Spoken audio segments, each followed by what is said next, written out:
that's okay. I don't need to see that again. Yeah, that was very alarming. It happened so suddenly.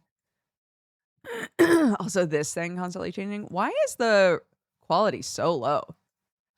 Bump her up. Bump the quality up, man. He's so mad. He's so mad. My, Miss Oh, Martin. Julia. I'm The 100% things rooting I've for Julia seen. now. You and your little lackey. Out of my way, wino. I'm as sober as an ice cream soda on New Year's Eve. She's got her gun! Yes! Bitch, get her! Oh, you don't have the guts, old hag. Yes! Still incredible. There is something amazing every time about somebody being like, you don't have the guts to pull the trigger, and then just getting shot. I don't know why that's always so funny. I'd rather be an old hag than a dead whore. Oh my god. Now, We don't need to slut shame Julia. You heard he shot her.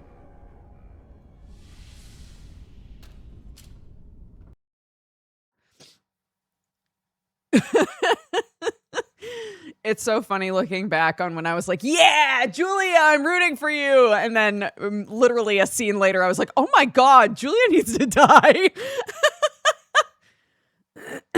This was Prop Hunt. My first time ever playing Prop Hunt. Fun. Let's make this the last Sure, one. sounds good. This Yeah, one yeah, the yeah. last one? If this is the last This one. Yeah, this is the This last game one. was- We're right? just getting This one. started. Yeah, Except for I'm Joe doing- and That's James. right, I remember this clip. This is the last one?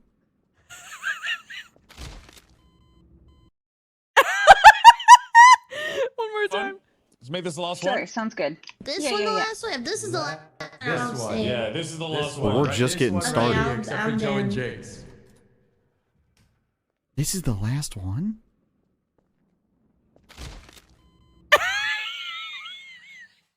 Just immediately dies to fall damage. It's so funny.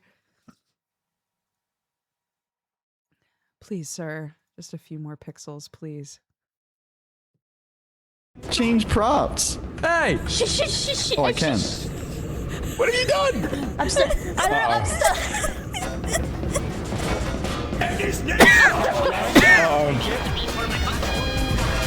Wait, I can't get out. Crazy. I'm trapped. Good. Wait, I'm stuck in this room. I don't know if there's a way in there. I don't think there is. Yes. What's the You're password? stuck in here with What's me. the password? Ah, what's the password? Oh shit, you were. I'm sorry. No, baby. Wait, I did. So basically, Wait. there's this like on one of the Prop Hunt maps, there was like a tunnel that all of the companion cubes were going through. I turned into this thing, went into the tube and got stuck, and I was like, oh, perfect. I'll just stay in here. Like, who's gonna find me in here? And then more and more companion cubes were coming up and getting stuck. And then eventually people did get up here, but they couldn't even like see me really because there were so many companion cubes and it was such a mess. It was great. Oh, we're on to Road to Empress 2. Up the quality. 好好收着了。我竟不知你与魏王还有这等交情。 Oh, this 只可惜魏王失势，想要落井下石的人势必蠢蠢欲动。今日可是你给了他们铲除魏王的理由。没想到你到死还要拉魏王为你陪葬。刘熙，你到底要做什么？其实我也不是不念旧情之人，只要你让我用这支花簪在你的额头上刺一朵牡丹，我高兴了，便放了那魏王一条生路。 Seize the hairpin and take her out. Beg her not to mess up your face. Give up to keep the Prince of Wei safe. Okay, I have to do this.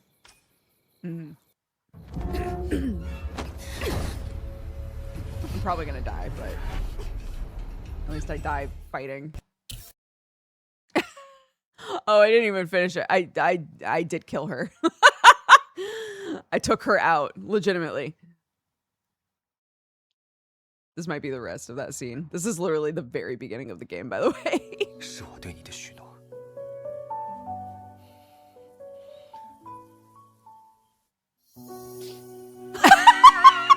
I forgot that's how they wrote it. Why is kill him an option?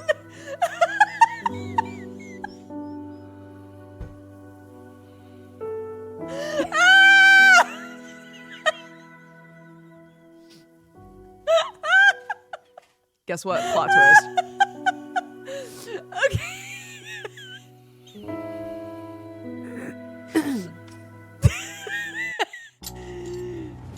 Yeah!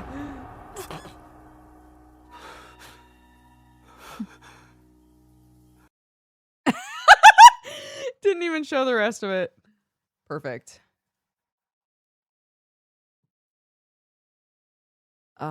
This playthrough was the best. Crazy. We should leave, right? 殿下， Uh-oh.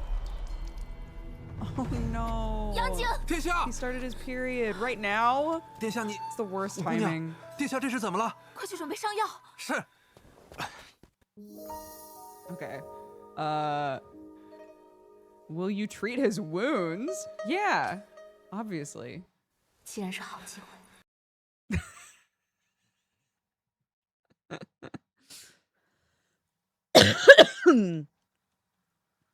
Okay. Next. 本宫自会安排。是。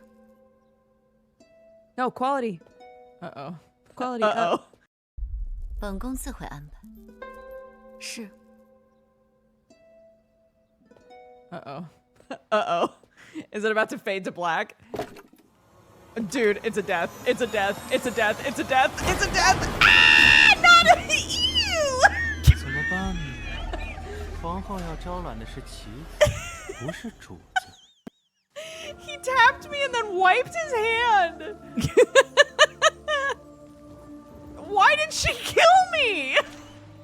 What was the point of that? He was a great character.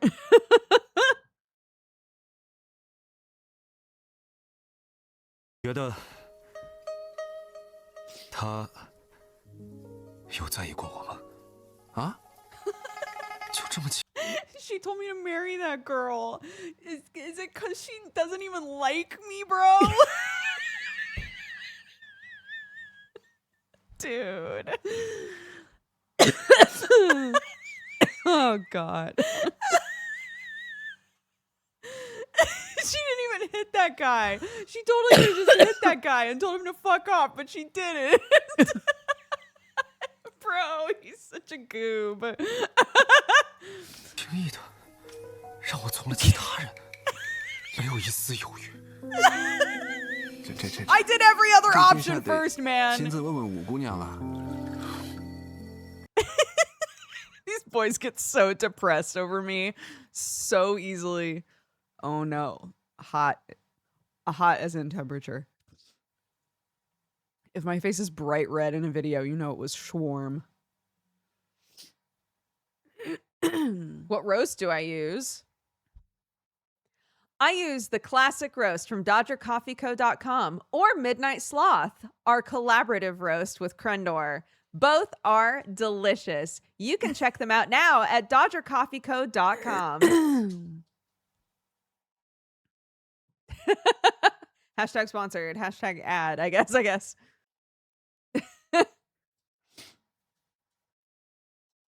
Love an opportunity. Love an opportunity for that.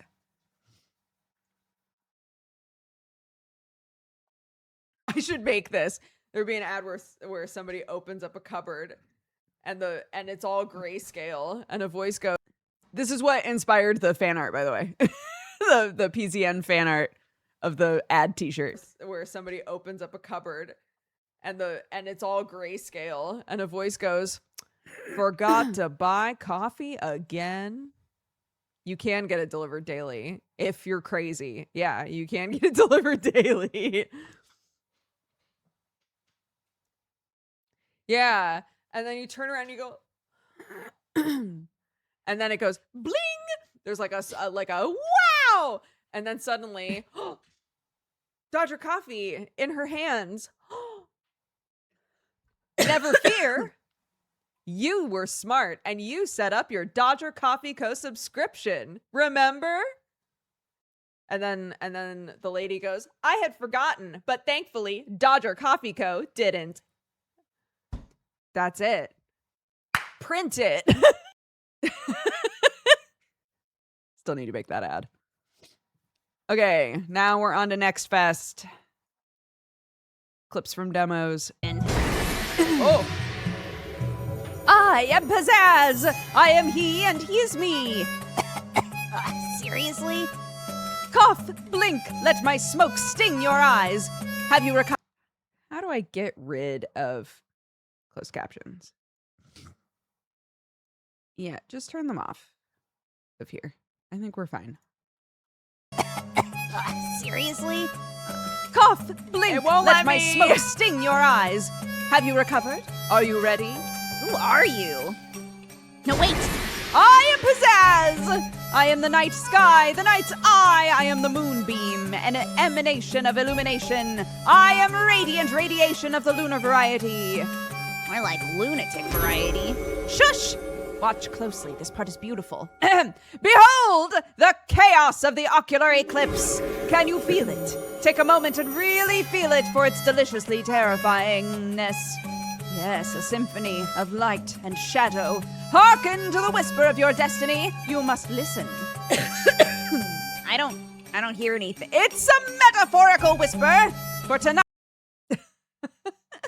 They just wanted to highlight my voice acting. I appreciate that. Thank you. Pizzazz is a good character. I have faith.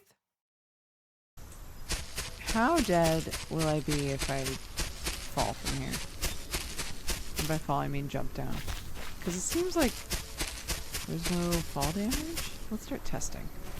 Nope, there is.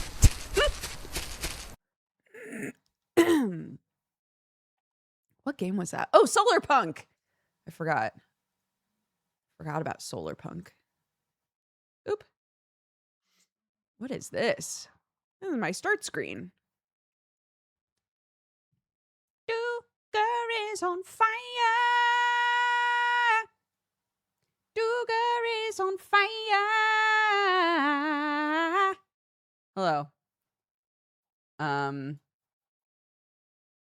OBS crashed and VTube Studio crashed. So give me just a sec.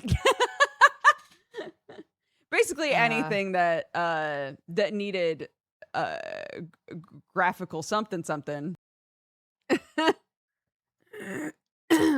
Yeah. Story of my life. No! Not speed. Quality. There we go. I'm so wahoo! No! Had the same reaction. It's almost like I'm literally the same person. Okay, anyways. Next.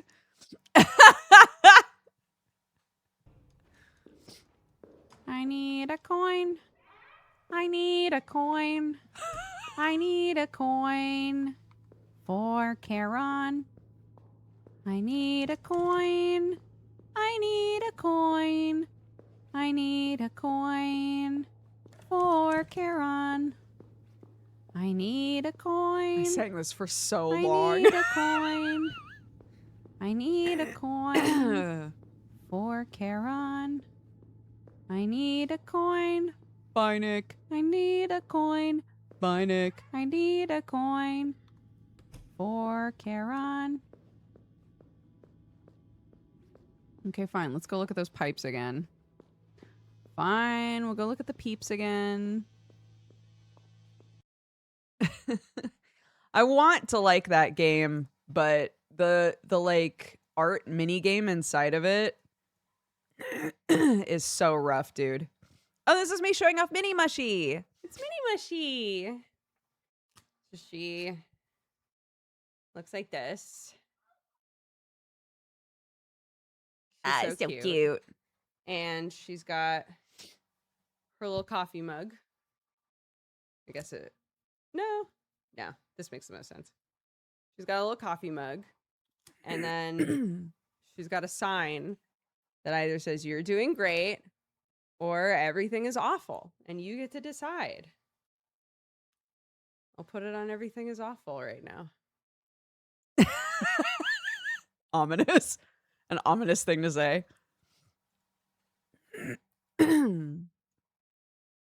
Oh, this is a spoiler for the end of the new Lost and Found Co. levels. So if you don't want to see this, if you plan on playing the new Lost and Found Co. levels and you don't want to know how one of them ends, look away from the screen, and in chat we'll let you know when it's over.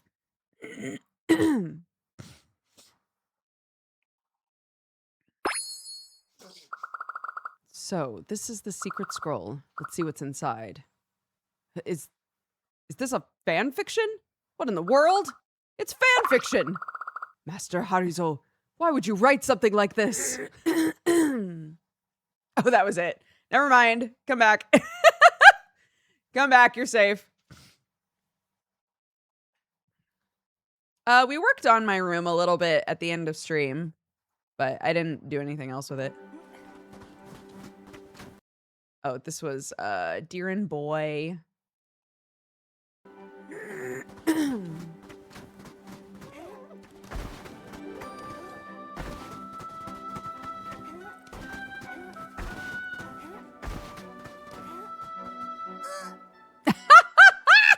Dies. After all that, after all this time together, fucking biffed it.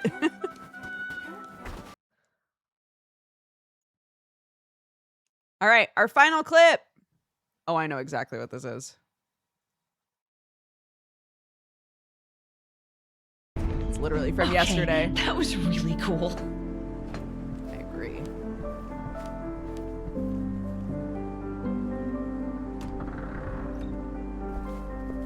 Oh, shortcuts. We love them. Fuck off, actually.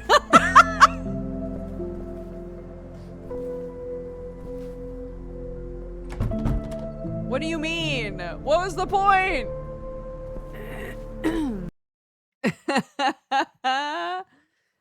I figured it out in the end. I figured it out in the end, but I was mad for a while.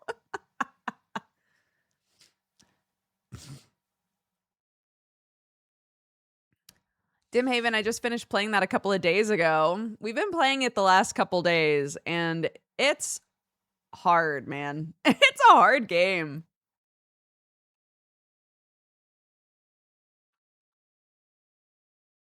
No, that door just isn't open yet.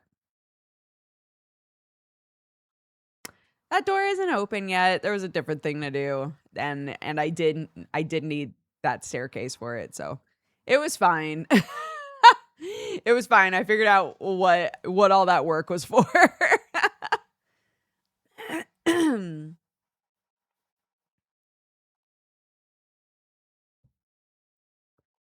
Ah.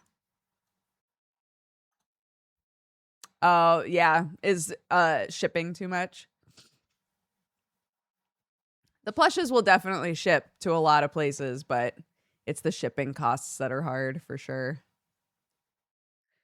For sure. I get it.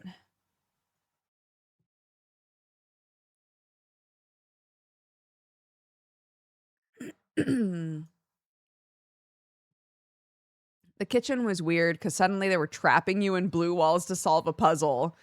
Yes, I said the same thing. Yeah, I don't feel like this is a spoiler, really. There's a point in the game where it like completely changes the way that the game has operated thus far, and they like trap you in a room until you solve a specific puzzle. Like you're not allowed to walk away from it. And Yeah, it sucked. I was like, I just want to walk away and do something else for a minute so bad.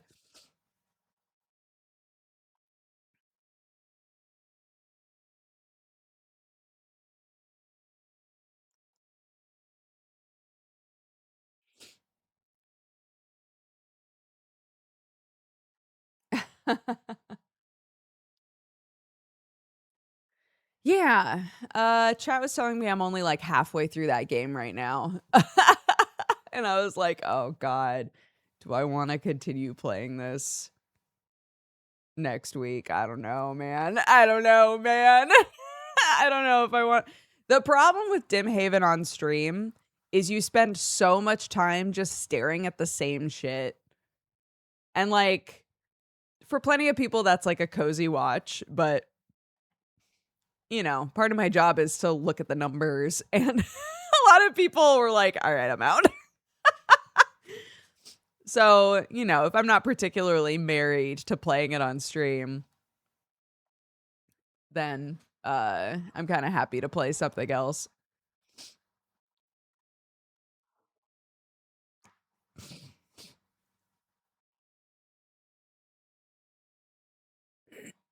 Yeah, well, it's hard because, you know, I would use the hints more often, but there is something lovely about figuring it out if you can.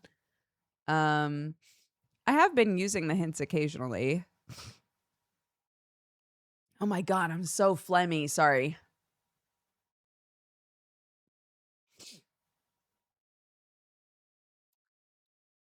So yeah. We've got that Cat Mailco game is coming out next week.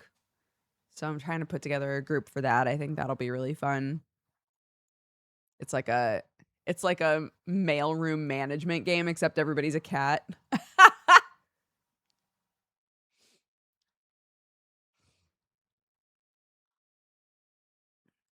It took me hours with the drawers. Bro, I would have been so screwed with the drawers if I didn't have chat. Because I've never done a puzzle like that before, I don't think. So chat was like, oh yeah, it's this type of puzzle. And I was like, I don't know what that is. So, that was honestly pretty great because you guys were able to be like, here's how you do this type of puzzle. And then just kind of leave me to figure it out, which I think was the perfect sort of mid-ground.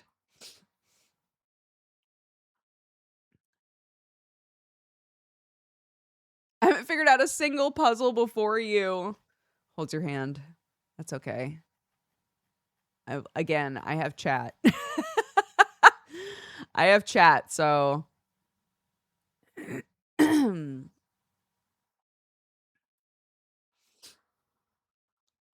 yeah, Telly, I feel the same. It's it was cool to be like, I actually have no idea how to go. Like, I had an idea of how to solve it, but it wound up being wrong. So chat had to teach me how to do that puzzle, which was cool.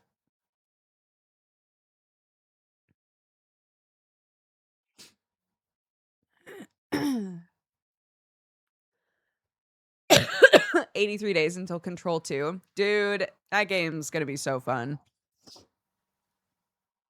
So fun. I'm glad that I got to go to like an event and play a bit of the beginning.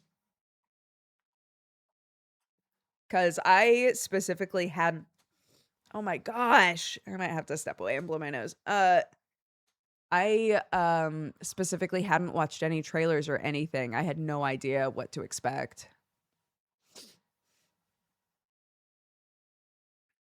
But a bunch of people have told me that I should play the Alan Wake games before it comes out. And I'm like, I've never played an Alan Wake anything. It's my big mental gap in the Remedyverse.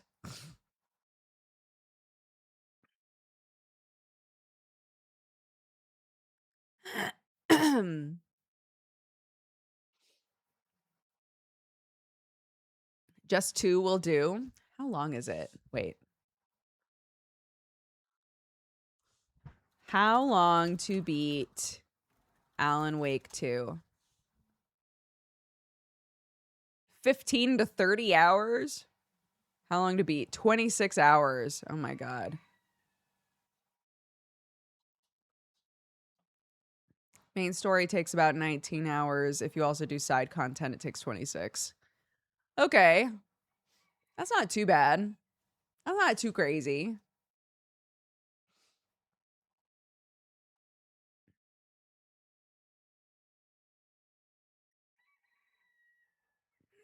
Alan Wake 2 is one of my favorite single player games. It's really good. A lot of people have said it's fantastic. I've just never, I don't know, I guess because I didn't play the first Alan Wake, it wasn't a game I was thinking about playing really.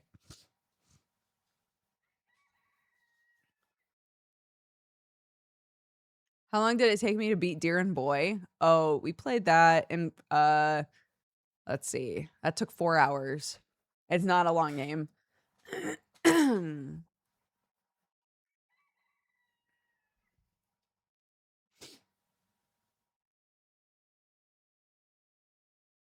played Control first, then found about Alan Wake. I wasn't keen. Maybe if I had played them in order, it might have been different. I think it's worth doing Alan Wake 1 first. Alan Wake, the first Alan Wake game is pretty old, isn't it? Not that that's a problem.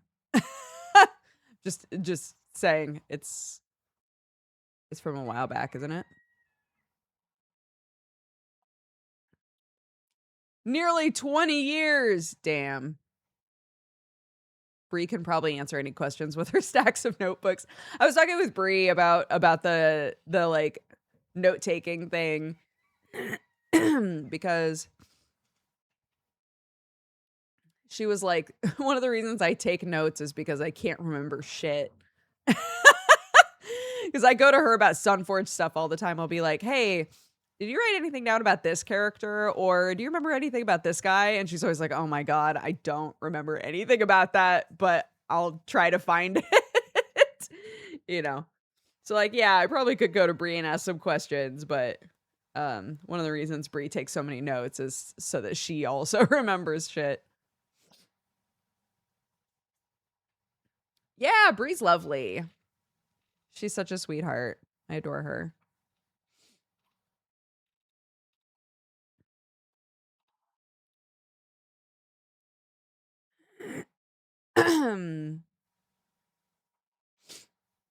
Okay, I'm very congested suddenly, I think because I've been talking a lot. So I will be right back. Sorry, gang. Go pee, grab a drink, take your pills. I'll be right back. Ah!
Hello, everybody. Welcome back.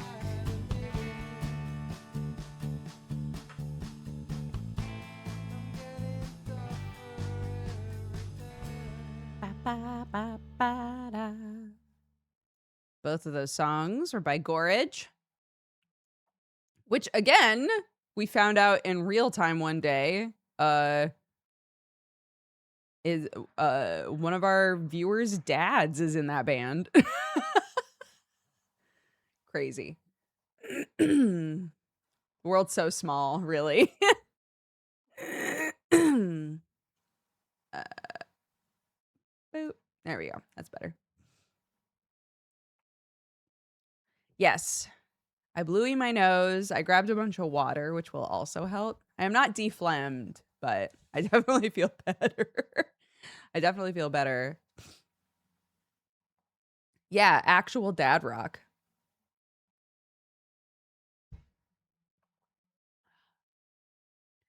England hasn't been too bad. It's still pretty warm, but next week it's gonna be bad days again.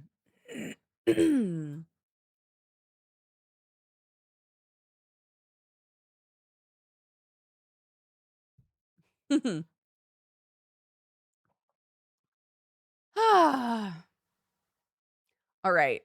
I've made it through part 1 of the first Dungeon Crawler Carl audiobook. Audiobook.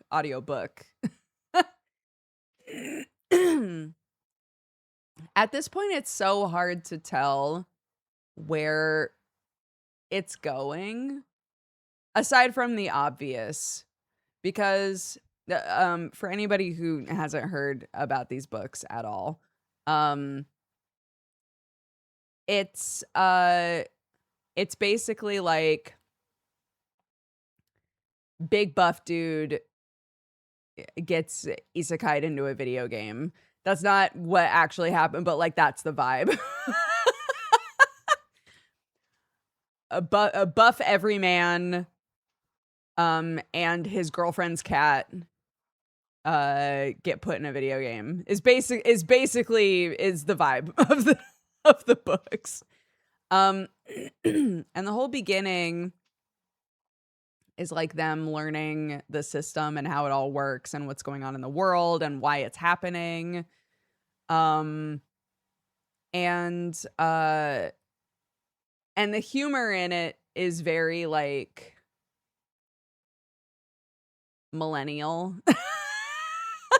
As a millennial. So I find some of it funny, but some of it is very like, isn't this a crazy thing that guy just said? It's not a real isekai. It just felt like the best way to explain it. Basically, Earth is attacked by aliens, and any humans that manage to live through the initial impact are given the opportunity to fight to survive in a like Scale the Tower-esque video game simulation. So you can see why I was like, it has isekai vibes. It's like a normal dude gets put into a like crazy video game-esque situation. Anyways, so I understand why people said to listen to the audiobook, because the guy that they got to do it is so good at voices. Everybody has like a really specific voice. Everybody sounds so unique. He does a really good job with it. But currently the book is like half like lol random sort of stuff and half this isn't just a game, fucked up shit is happening, right? So I'm like, okay, I'm enjoying it, but also I'm frequently having moments where I'm like, I'm struggling with what the tone of this book is supposed to be.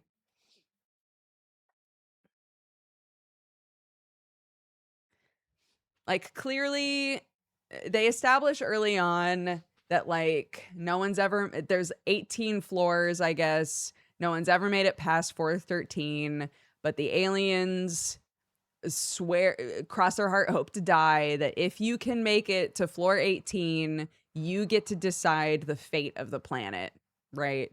So clearly at some point Carl is going to be like, I got to get to floor 18. I'm going to be the guy. I'm going to be the guy that's going to make it to floor 18. Right? So, sure. I think again, I am enjoying it. I'm just curious what direction it's going to go in, and I assume it goes in a good direction because so many people have said that they really enjoy it. So,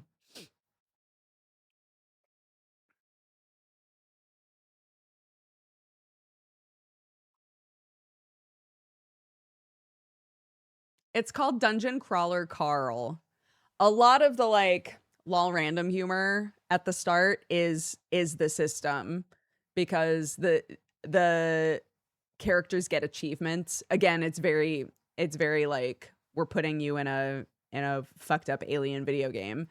They have achievements, and it's explained to them that like the achievements are like everything in the game is a weird understanding or approximation of like human culture. So the characters will acknowledge that things aren't funny, which is weird. It's weird. It's like but I don't know. I do enjoy it. I am going to keep listening to it.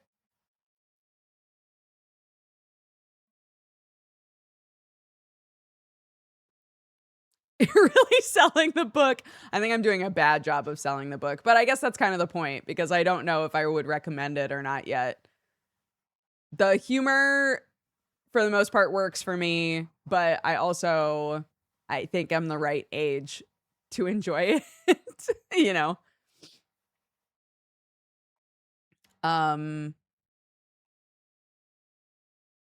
But even just, if you just want to listen to somebody like really crush it on the voice acting, the guy that they got to do this book is so good.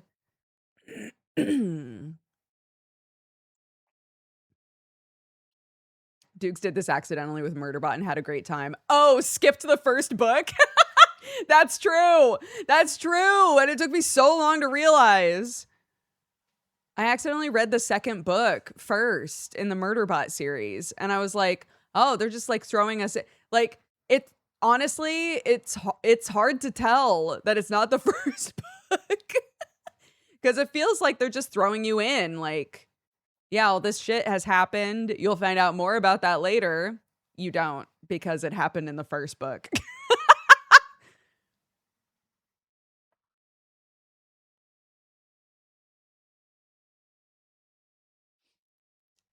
If you like full cast audiobooks, man, Six of Crows, those books are so good. The audiobooks for those are fantastic. I really like either full cast audiobooks or audiobooks where the narrator really puts their whole ass into like voice acting, because otherwise sometimes it drones a bit, you know?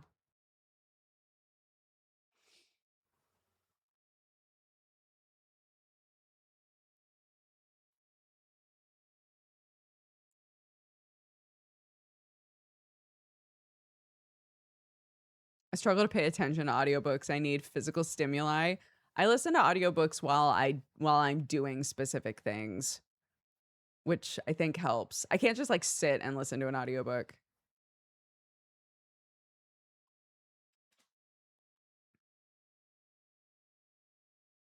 Bro, The Infinite and the Divine, if you are not already a 40K person, I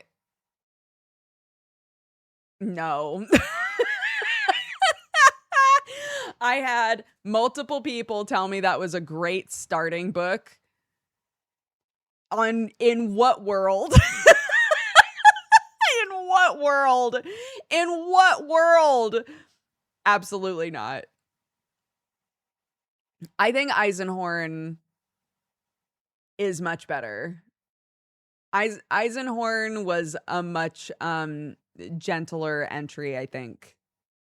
I gave up on the Infinite and the Divine because literally every page I was looking at Sam and being like, I have no idea what the fuck they're talking about. I think Eisenhorn is the best place to start because you're like, you know, it does the normal fantasy story stuff of like, we're in this place and we're part of this organization and we're doing this thing. And you're like, I don't know what any of that is. But like the touchstones of what he's doing and why are all have like a good, like, I'm trying to think of the word for it. Nothing that he's doing is confusing, you know? You might not know where he is or like the implications of like the group he's with or any of that sort of stuff, but like he's there investigating shit. And you're like, okay, got it. Some fucked up shit has happened here, and we're with Eisenhorn while he's figuring it out.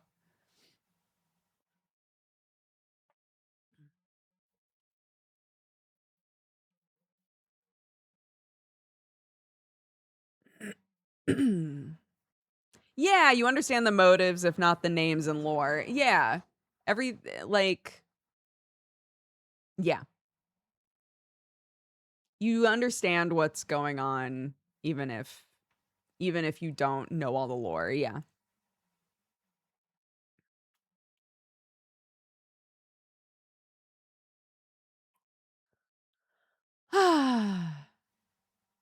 Anywho.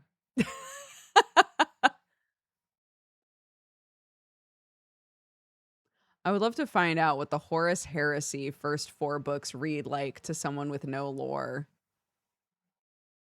I don't know. It's not that I'm going in with no lore. You know, I've played a 40K game or two, but I still don't have enough lodged in the old noggin to like push through a lore heavy book.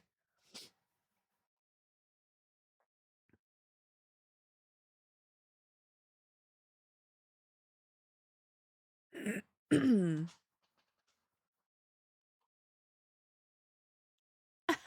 dog is so cute. Very dork tide.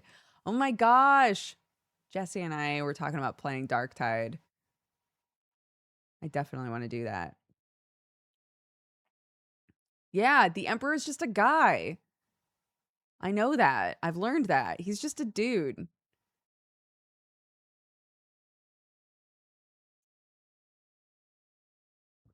He's just a dude, and he had a bunch of babies, and some of his babies hate him, and some of his babies love him. Some of his babies love him so much that they will literally stay next to him forever.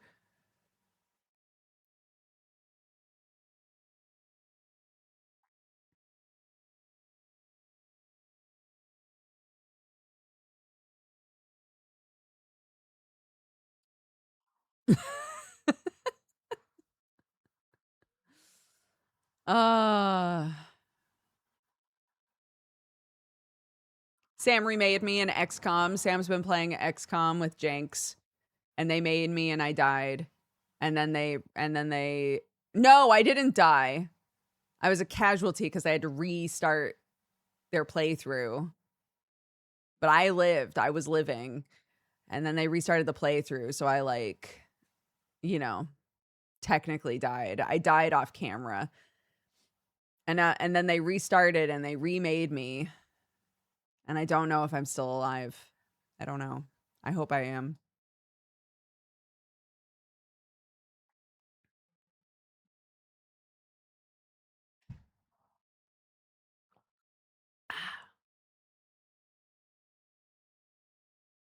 I always have, with specifically Anime Expo, I have this interesting combination of like, thank God I'm not there, and also, man, I wish I was there. It's wild because Anime Expo is so exhausting. It's so big now. It's just, it's too much. But also, there's a lot of people that go to Anime Expo that I haven't seen in forever. So when they start being like, oh, we're at Anime Expo, I'm like, aw, I wish I was there just so that I could give you a hug and then immediately leave. It's not a well-run event. It's not, and it never has been. As a person who was a guest at Anime Expo a few times, it's they let it get too big.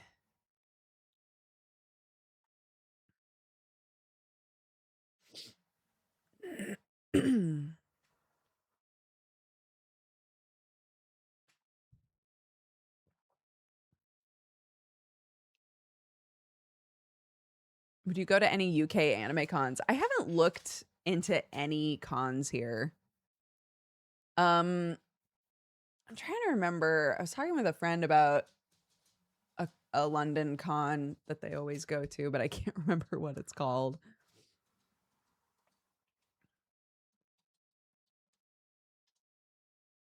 MCM. That's the one.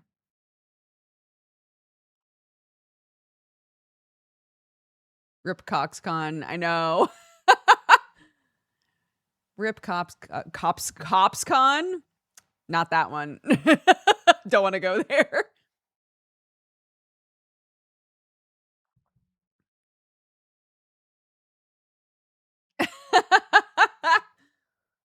I don't want to go to that one. I'm sure it exists, though.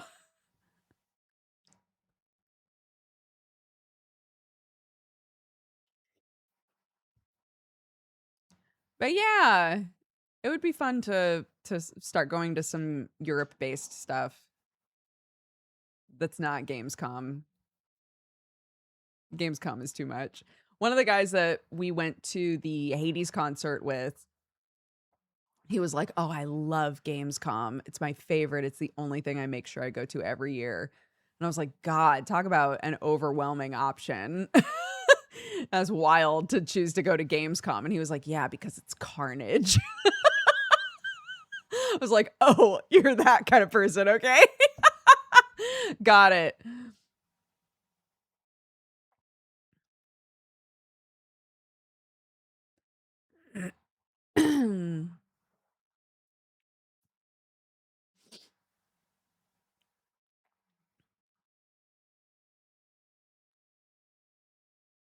No. You know, I was in periphery to CoxCon for so many years that I sort of, from the sidelines, absorbed and observed all of the stressors involved in setting up a convention. You could not pay me. No.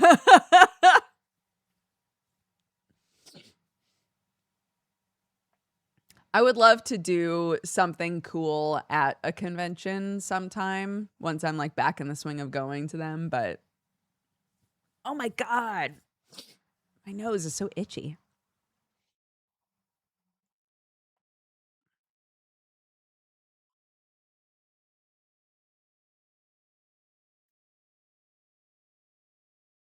But yeah, we've got Anime Expo is happening right now. Offkai is end of July, so all the VTubers will be there. Yeah, there's a bunch of big stuff in summer.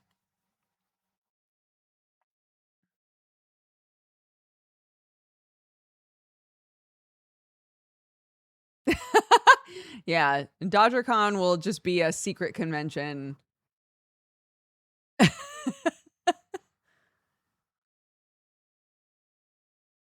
I'll make it so secret that only a couple of people even show up. And I'll be like, all right, that was pretty stress-free.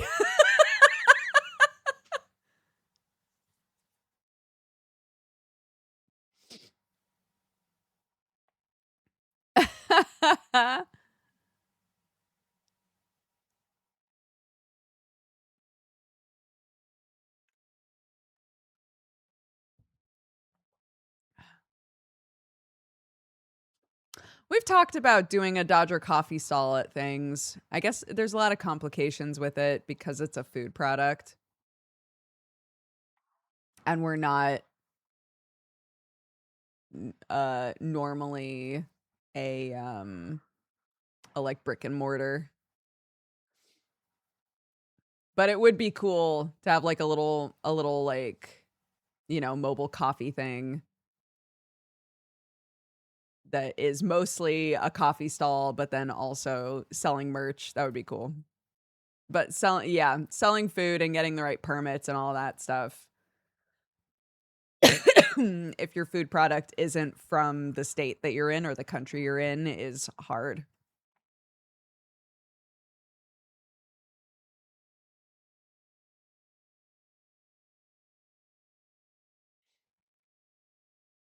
Oh, you mean like find a pre-existing coffee food truck and then be like, "Hey, for just these couple of days, can you exclusively use my coffee?" That's an idea, I guess.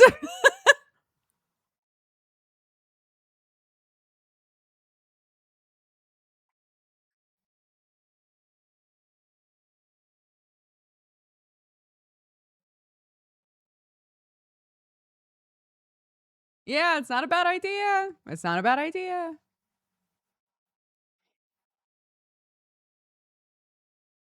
Catboys walking around offering free samples. Now we're talking. Here we go. Here we go. Here we go.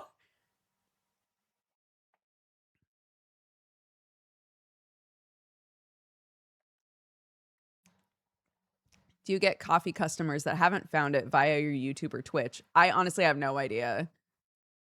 I'm not really sure what metric you would look at unless they've taken the time to fill out a thing that's like, how did you find us? You know?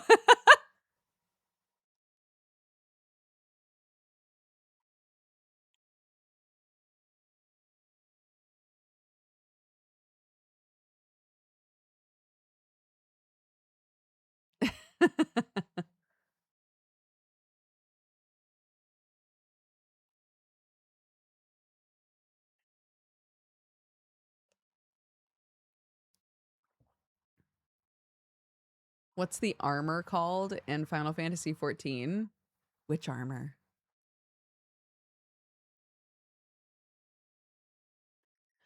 I do know about the London Coffee Festival. I do know about that. I've heard about that.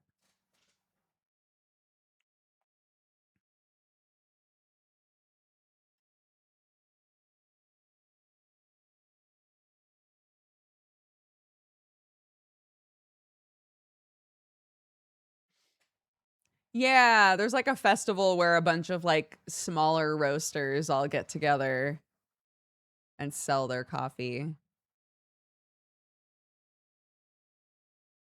They do a similar thing in California. I can't remember what it's called, but I got invited to it one year and I didn't wind up going.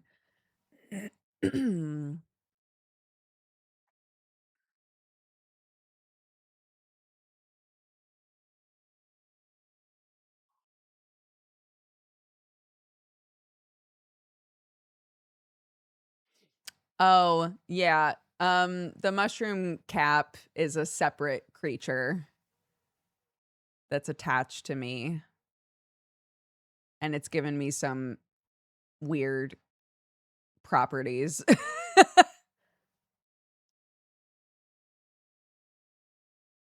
The magic has been slowly juicing me up.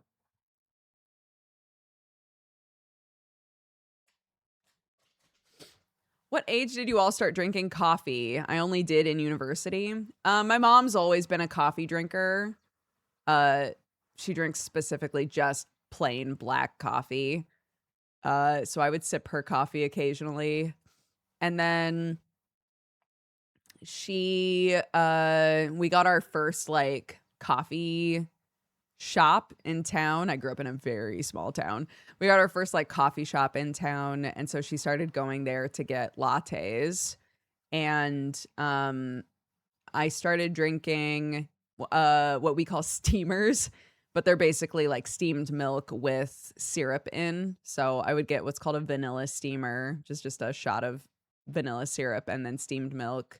And then after that, I started drinking chai, what in America we would call a chai. It's not the same really, but started drinking iced chais, and then I started also getting lattes, and I think that was probably when I was in high school. I know chai just means tea, but like there's an implication of how it's meant to taste, and let's be real. American chai teas or chai lattes or whatever, however you call it, where you are in America, does not taste the same as a masala chai.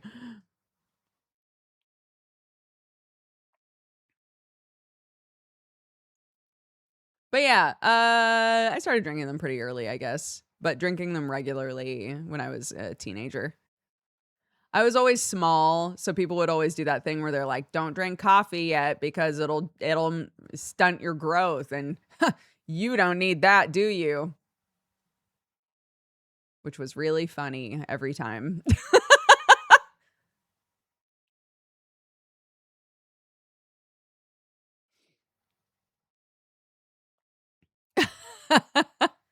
Yeah, exactly. And then they put their arm on your head and use you as an armrest. And then you uppercut their armpit as hard as you possibly can.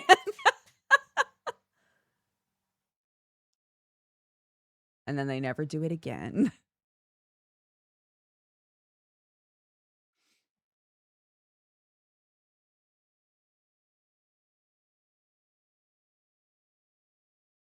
I tried coffee in my teens, but my stomach did not agree to it. That's fair. It is a diuretic. And if you're not used to drinking it, it can cause problems. Also, if you have high acidity coffee, depending on the roast, but coffee in general does not get along super well with high acidity.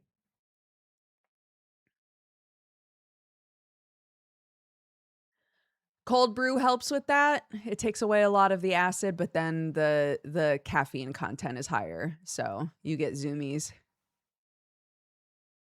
And you still poop yourself. And you still poop yourself in the end, so, you know.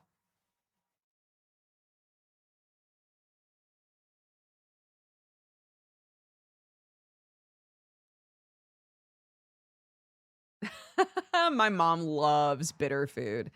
Loves it.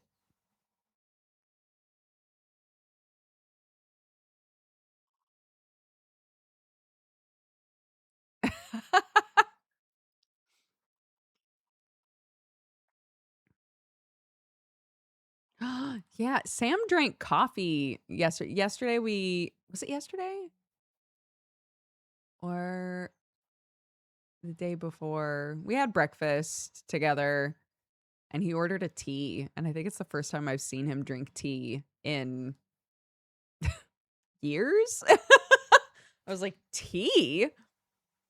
You're having tea? Wild.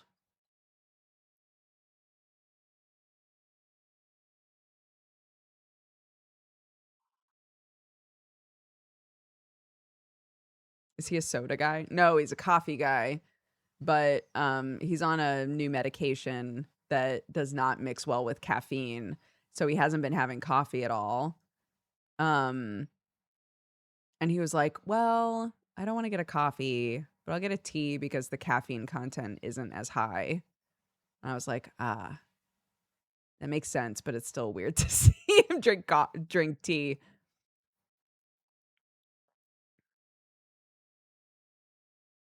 As someone who loves spicy food, it sucks because a lot of hot sauces are vinegar based. Oh, speaking of bitter foods, is that what you mean?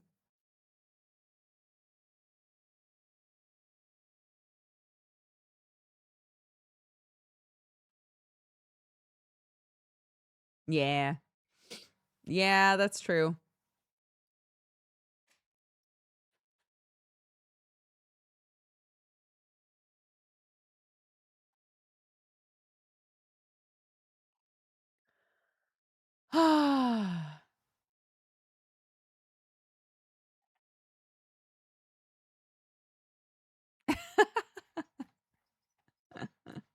Sorry, I was just scrolling up.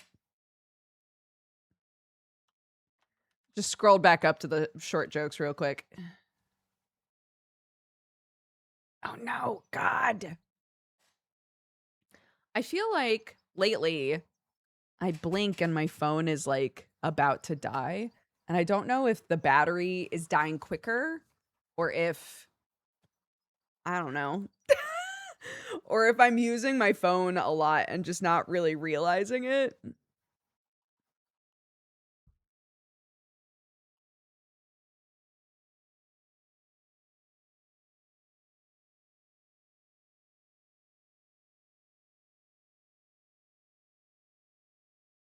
They do operating system updates that increase power usage. It wouldn't surprise me. I think I've had the same phone for quite a while. My screen is like completely cracked. It drives Sam crazy. But, you know, I'm the person that's like, yeah, the screen's totally cracked, but the phone still works fine. So I'm just going to keep using it.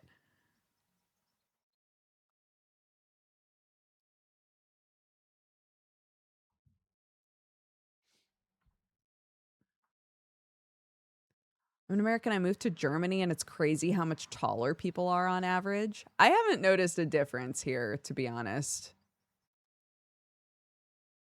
I feel like the ratio of like tall people and short people, it feels about the same as being in America. But I will say, and I'm by far not going to be the shortest person in this conversation, including chat, but like there is a certain point where everybody's just the same size. You know, I'm 5 foot. If I have to lift my head to look at you, you're the same size as everybody else I have to lift my head to look at. You know what I mean? Like, I don't know. I don't know how tall everybody is. I know that they're all head tilt height. So it's kind of hard to say. Yeah, exactly. At a certain point, it's like, I don't know, you're probably 6 foot something. Maybe. Who knows, dude?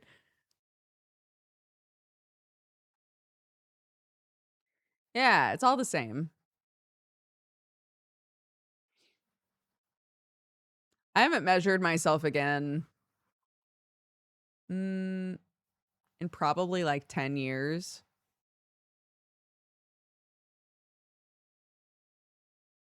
I don't know that there's a point to doing it, but for years there, I was like slowly getting taller because when I graduated, I was 4'9". And then slowly hit 4'10" and then 4'11", and now I'm 5 foot as far as I know. Who knows? Maybe I've continued to get taller, but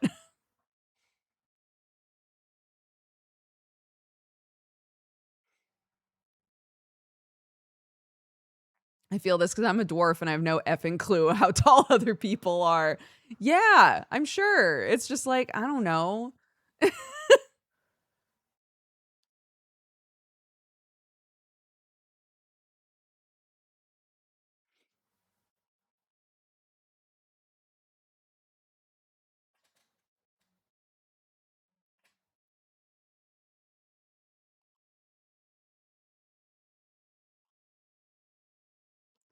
5'1.5" over here. I have to count the half. Yeah, last time I got measured was by like a weird robot at a gym.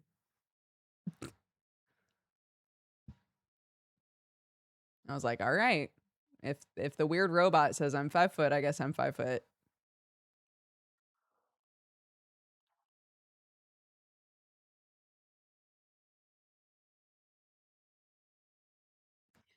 It's true. We all start shrinking eventually. It sounds very LA. It was very LA, yeah. It wasn't even a fancy gym. But they were like, please step into our weird robot. Step into our weird robot and it will tell you all of your stats. I don't remember any of them. But it's not like they matter.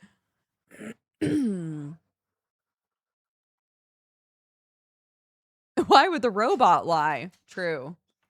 Robot has no reason to lie about height.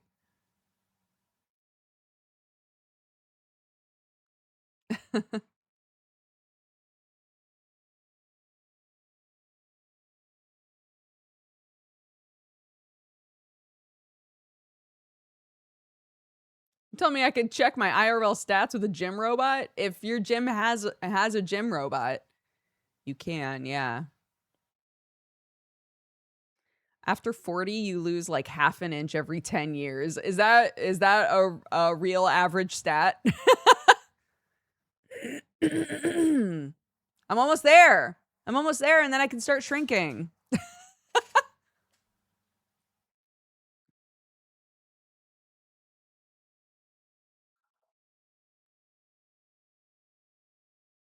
Then I can start shrinking, and then I can start wearing my apron all the time.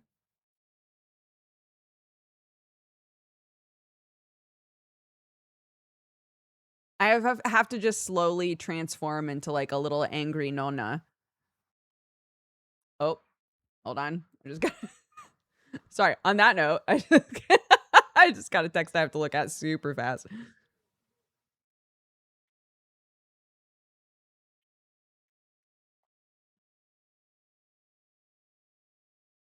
Okay.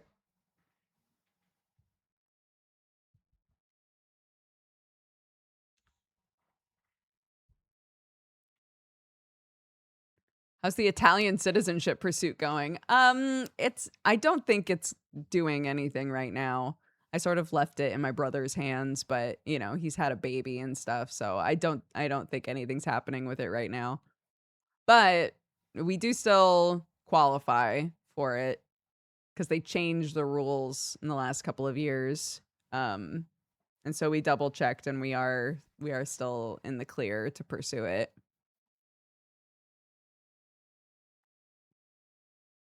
Excited for the next pupa stage. Hi, Zig.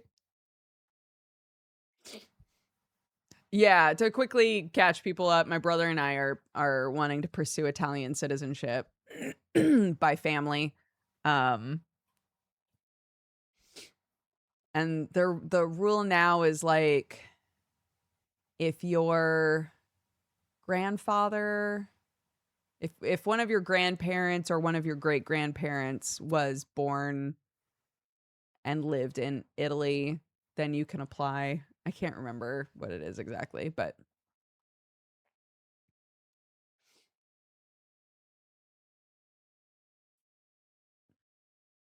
yeah, you wouldn't know it looking at me. My mom looks very Italian.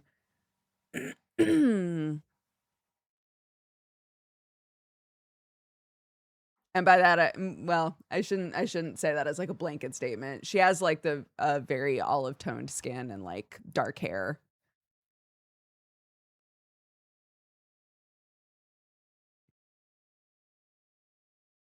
And then when I was born, I came out with dark hair and she was like, yes. And then it lightened up immediately. She was so mad.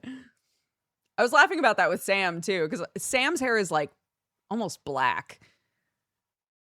And I was like, everything I ever learned about like dominant genes told me that if we had a kid, they would have your hair color. And it did not wind up happening. And it didn't happen in my family either. My mom had 3 kids and none of them have her hair color.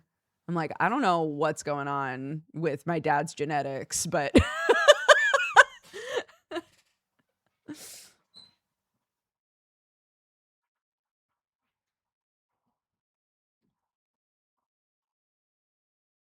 yeah, I know it's not 100%. I know that it's not like for sure, if one parent has black hair, the child will have black hair. Obviously, that's not true, but it is funny, like, learning about dominant genes in school and then not having that happen in real life.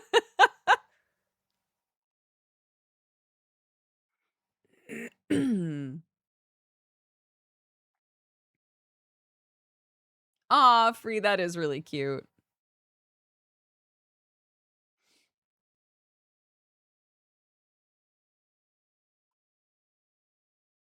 When I was a wee lad, 3 or so, I had borderline blonde hair, and now I have the same color as Sam. It's funny. It's funny how bodies do that.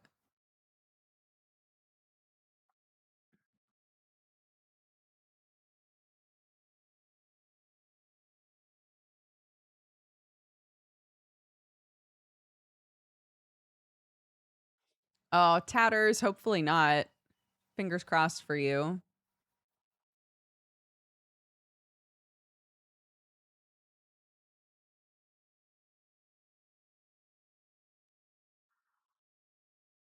"50-50 chance, apparently, Dab. All right.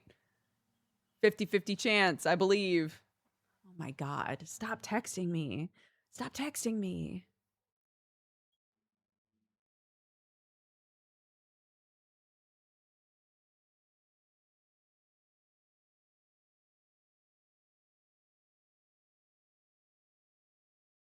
Oh, okay.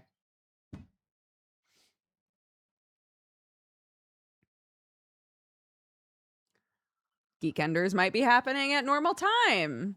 Looks like the kids are coming in late.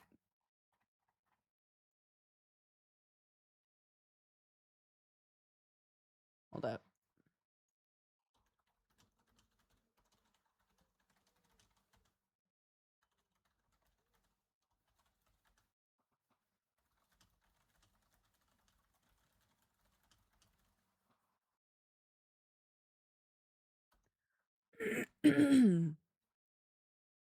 What time is it for Jesse now?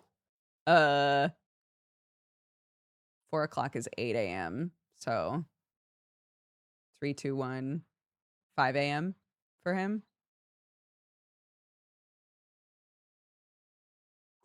Ooh.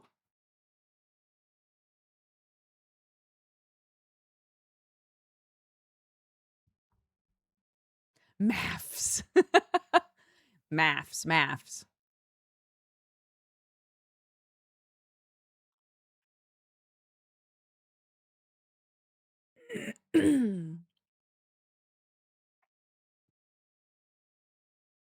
Ah.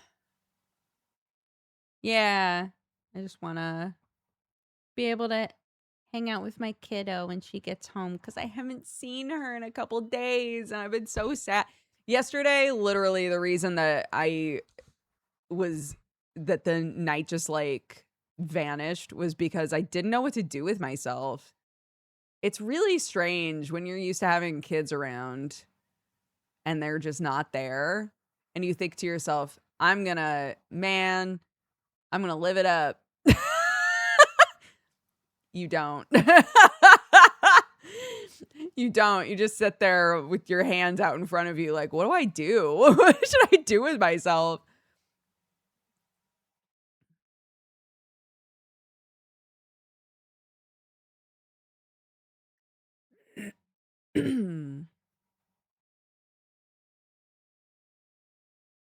No, I still woke up at 6 a.m. both mornings. Yesterday morning, I woke up and immediately went to walk the dog. And Sam was like, what the fuck?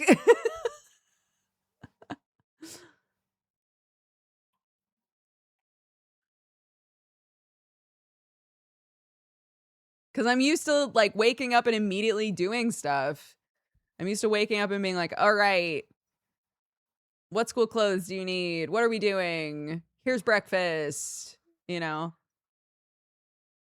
But it was really strange to wake up and be like, all right, I've got nothing to do. Nothing that has to happen right now, but I'm wide awake, so. How's Peach with Thunder? She's fine. She's never been scared by thunder, fortunately.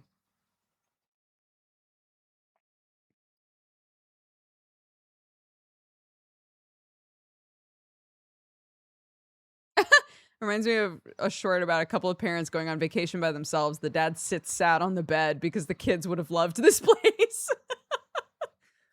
Yeah.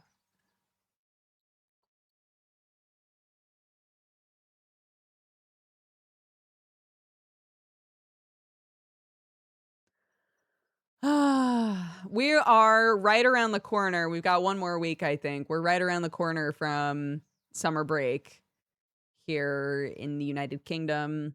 So streams are going to be a bit different for a couple months.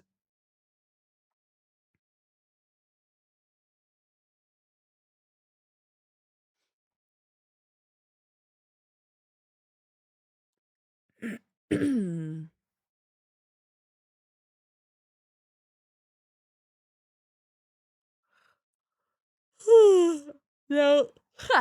I won't be starting later, but I will be ending earlier. I'm trying to make it so that even when we're on a like off of school schedule, that I still start at the same time. And I'll just not stream for as long, or do like short streams earlier and then a little stream in the nighttime, sort of a thing. Winter Who, welcome back. Thank you for the 41 months.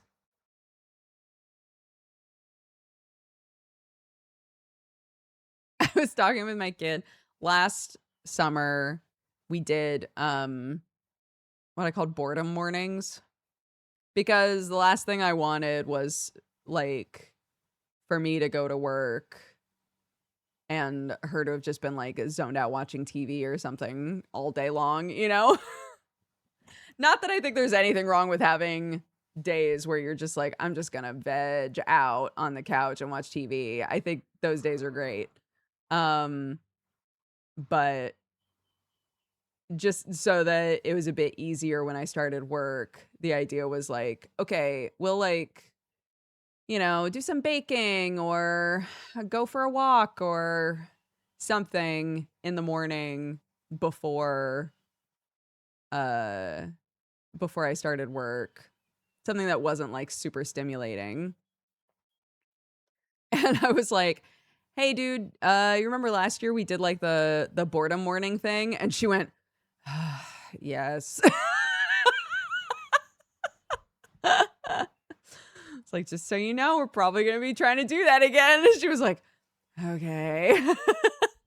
The thing is like, conceptually, she doesn't like it, but when we're actually doing it, she does enjoy it, because it's much more like, you know, okay, the TV's not on. Let's maybe figure out a craft to do, or, you know, that sort of a thing. It winds up using our brains in a different way in the morning before I work. I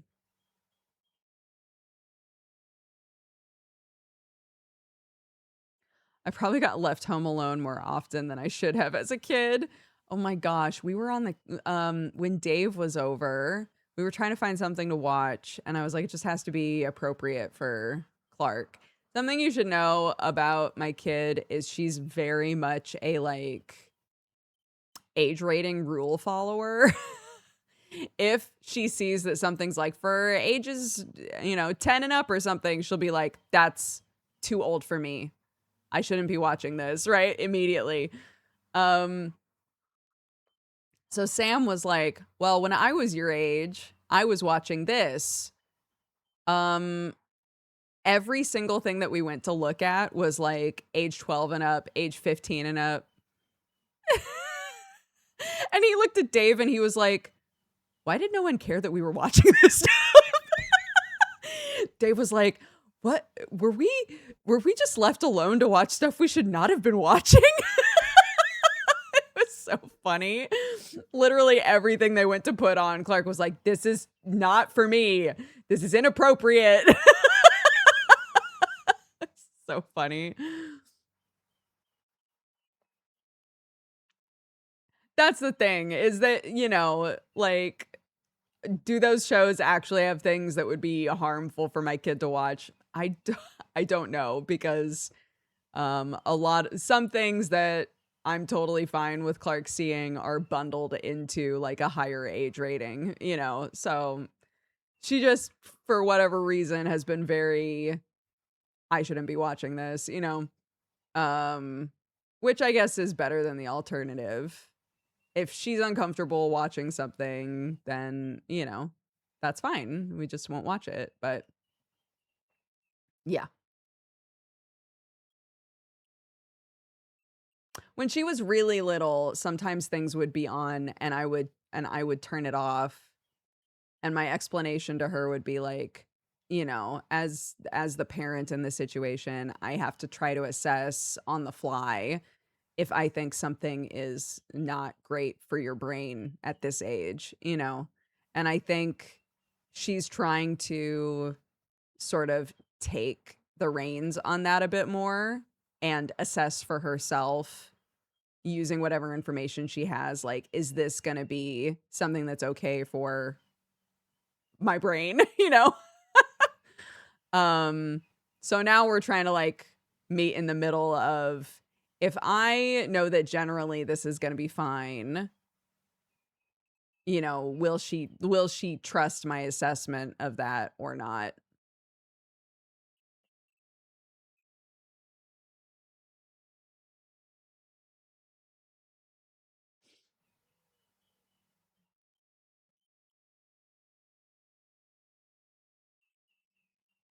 Yeah, and that's the other thing, is I think some kids are much more sensitive about specific things. There are things that are A-okay for her age, like age rating wise, and she still gets scared, right? Something will happen that she thinks about for days after, in a negative way, not in a like, oh, that was thought-provoking kind of way, you know? So I think also because of that, she knows herself well enough that she's like, it's much easier for me to get freaked out or upset by things. So it's just easier if I pay close attention to the age ratings, you know?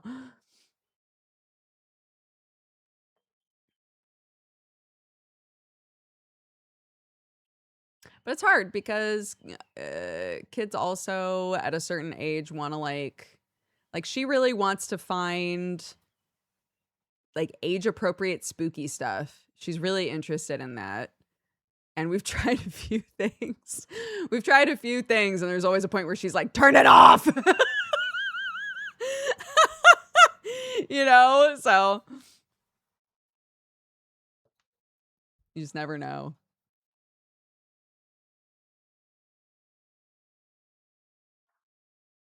I was about to say Fraggle Rock scared me to death as a kid, and I still remember distinct nightmares about it.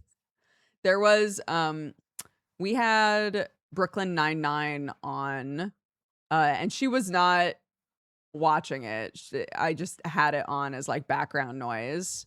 And she looked at the screen right when there was a scene where like a person got shot. There was no blood or anything, but a person got shot like by accident as part of a goof.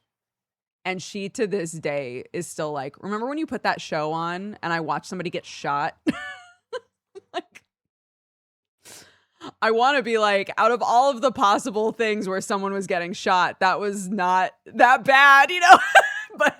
But to her, she was like, I cannot believe you had a show on where a person got shot in front of your child. Like, that's fair. That's fair. That's fair. But also, it was the most tame person getting shot in an adult show, the option that there possibly was.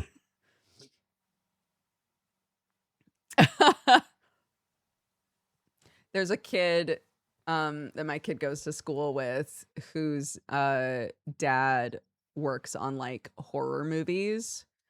And so he's like made it his mission to make sure that his kid understands how they do everything in horror stuff so that she's not scared of it.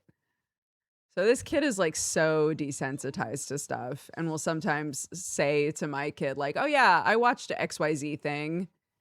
And my kid will come home and be like, so-and-so watched it, so it might be fine for me. And Sam and I look at each other like,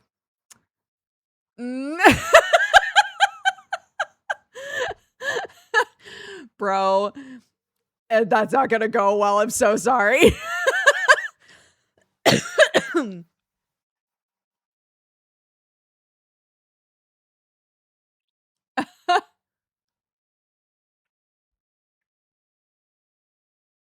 For sure. For sure. And I've talked about that before too. You know, like different kids are going to know about different things depending on the base of knowledge their parent has, right? Like it's super cool that that kid has a parent whose entire world is like working on horror stuff, so he can give her a lot of information about that. I've found it really useful to like explain how YouTube works and how influencers work to my kid, right? I want her to realize when somebody's trying to sell her something, and I want her to realize why people in videos will be like, oh my gosh, did you see that? Back up 30 seconds and watch it again, right?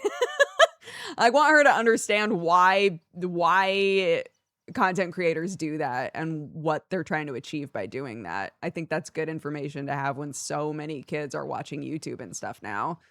So that's something I can offer her, you know, and other kids are going to get offered other information by their parents, depending.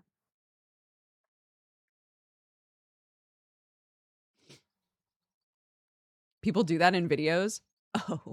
Oh, yes, they do. Oh, yes, they do. Whoa, guys, did you see that? I could have sworn there was something there. If you didn't see it, back up 1 minute and slow down the video. I bet you'll see it too. It's a sneaky way to make you rewatch part of the video. It improves their analytics.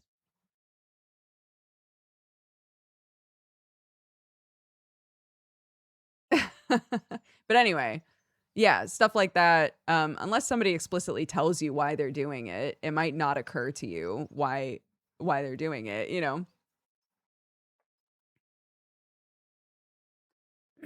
The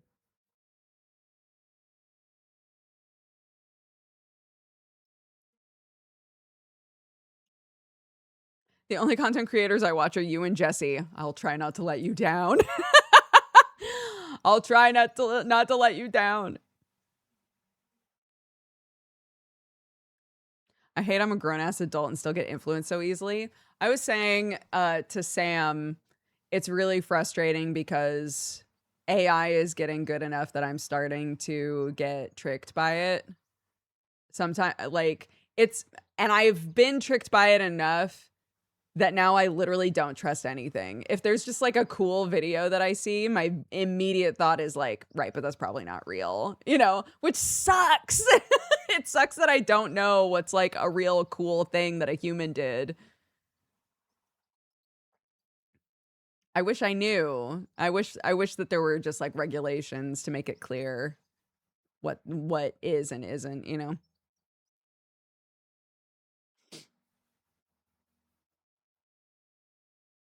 Why is it Geekenders ? Because we're unsure about the start time, but I think we'll be able to start at normal time.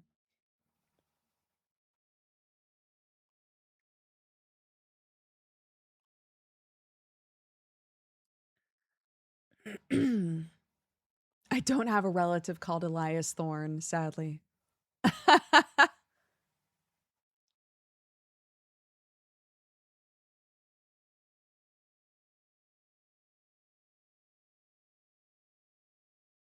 Oh my gosh. Okay, I know that it's only been an hour since our last break, but I drank so much water to deal with the phlegm that now I really have to go to the bathroom.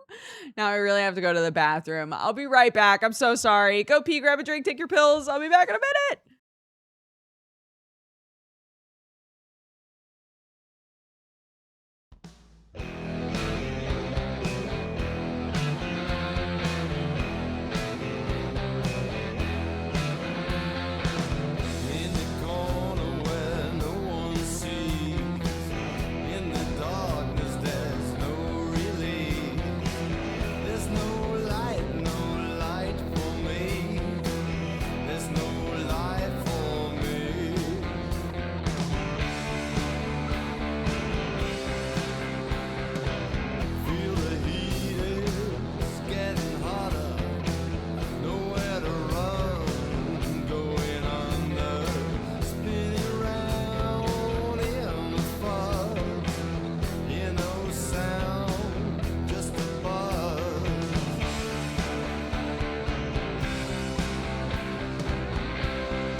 clouds hanging over me.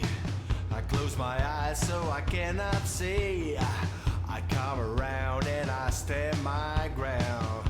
Just another face in the crowd. I come around, I stand my ground. I come around,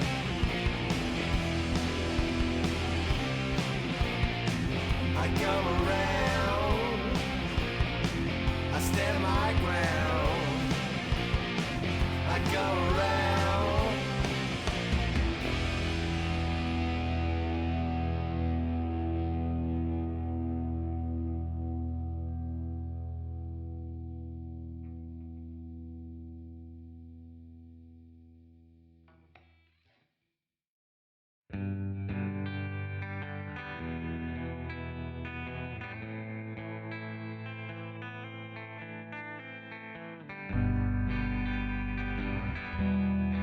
Okay, hello.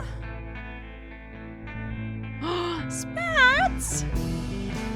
Hello, guys. Welcome, Raiders. Hello. Hi, how's it going? I'm just taking a quick break because I've been chugging water and I needed to pee so bad. But welcome, everybody. We're just hanging. Hanging right now. We looked at fan art and clips and stuff because I haven't done that in a while. And honestly, I do not remember what we were talking about. I don't remember what we were talking about. Blank slate.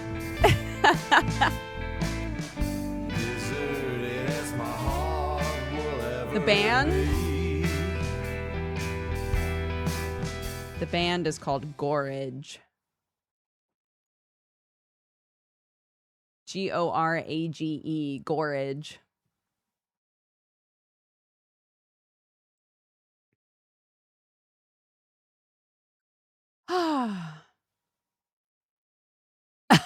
Thanks, Zach. Yeah, they're just like small little rock bands. I like them.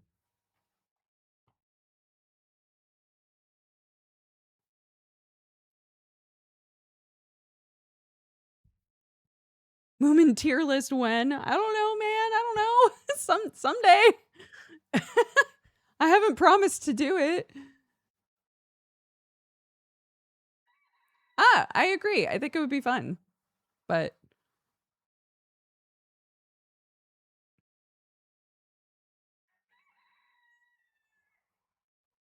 the tier list I did say I'd do that I still haven't done is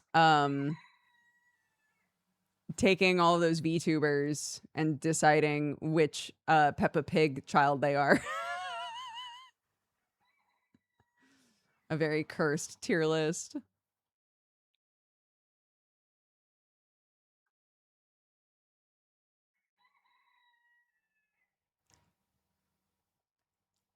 Mm.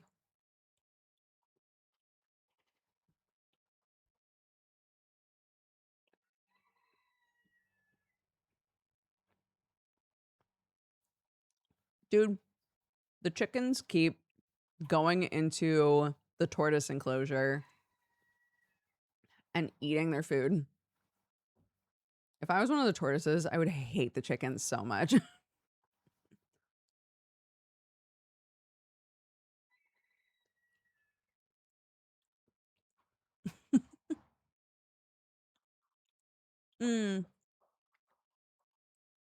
They're my sister-in-law's tortoises. They've been on the farm since we moved here.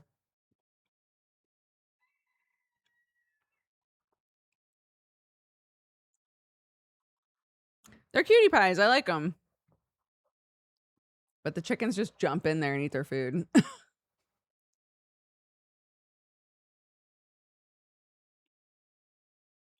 It's rude.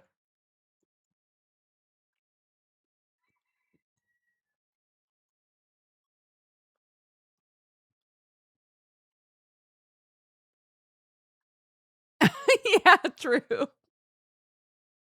Two different dinosaur vibes. just attacking each other over a head of lettuce. Dude, the server, because we have our own like business line. When it gets hot, the server just screams all day. And it hasn't been as warm. It's not as bad as it was during the heat wave, but when it starts to get a little warmer in the day, the server starts to go, wah. I'm always like, hey, buddy, you okay?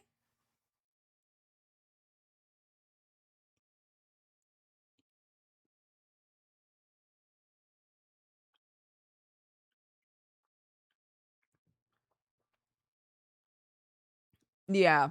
There's nothing I can do to cool it down that is like safe for it, I don't think.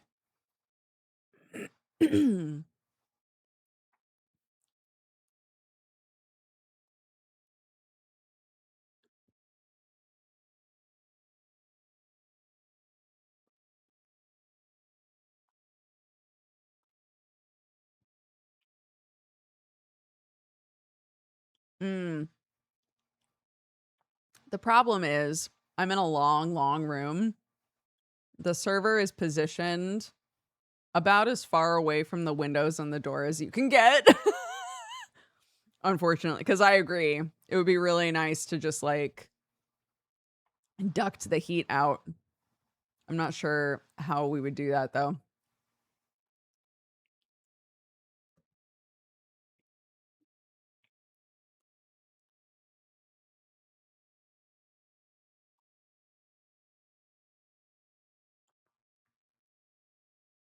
I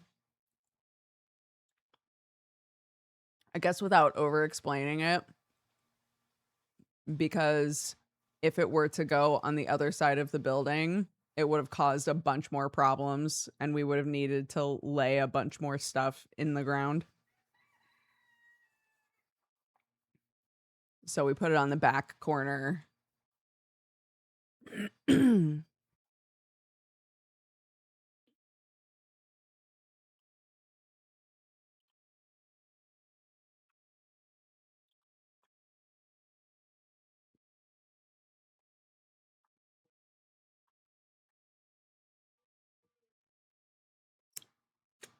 Okay.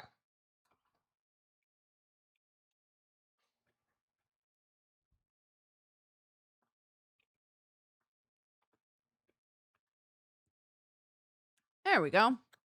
I feel better now. Had a little snacky.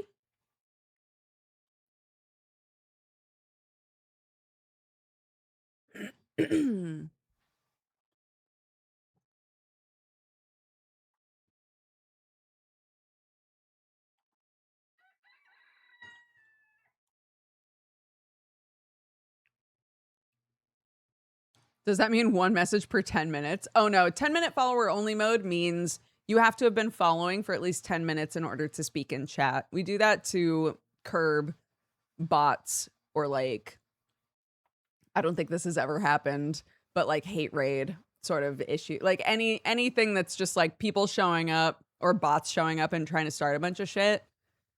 They have to wait 10 minutes.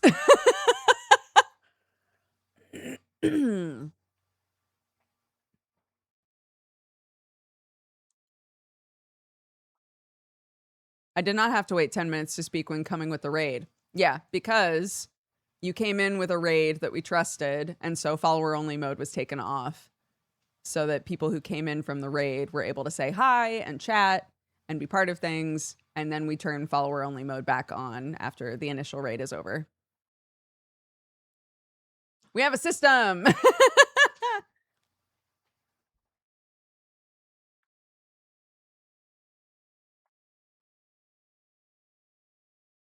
Waiting in line for 10 minutes to hate someone is a wild thing. Well, most people aren't going to bother, you know. Fingers crossed. Most people aren't going to bother.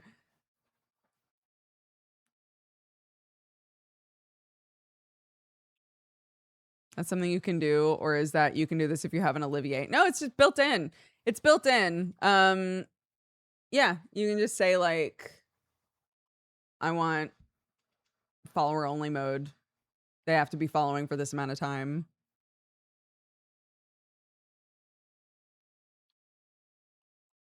I remember doing a front page and man, people wait a long time to be haters. It's crazy. Yeah.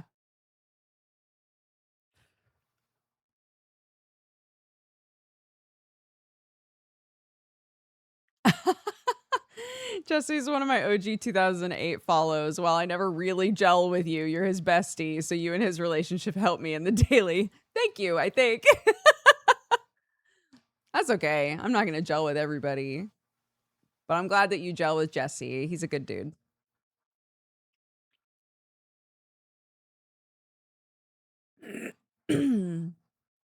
Are Mushy Plushie's trousers green by any chance? No, they're blue. That's why they're invisible, because I blue screen myself.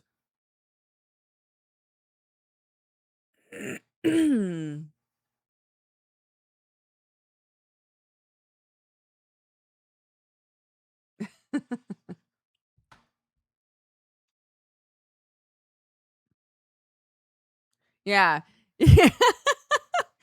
Yeah, the little tootsies are just kind of like hanging out with, with no legs, it looks like. But yeah, it's because of the blue screen. Here, I'll show you. Oh. Wah. So I take it away until the like blue halo is gone, but it means that anything blue also goes away.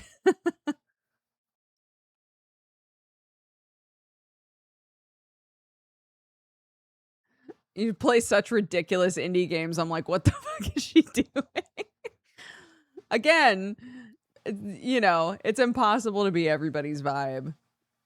I think the quicker that streamers, YouTubers, whatever, the quicker that you can accept that, the better.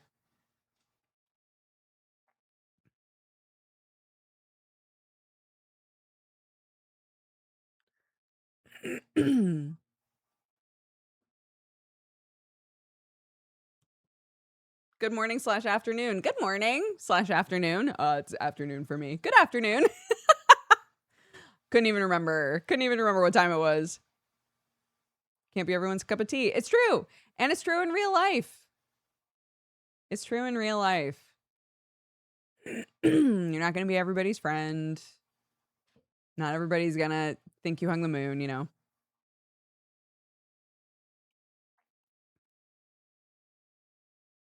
Yeah.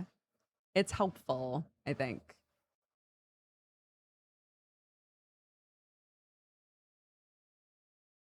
I'm one of Jesse's lifers.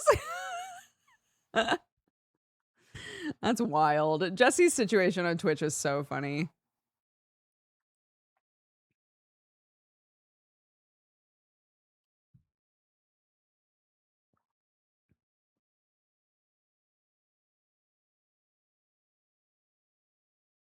Yeah. I was talking with Limes about how different Twitch is now.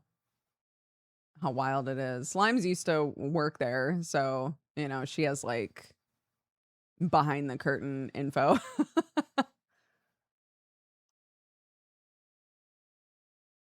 But, you know, the concept of somebody saying like, yeah, I want people to be able to pay just once and then have a subscription forever.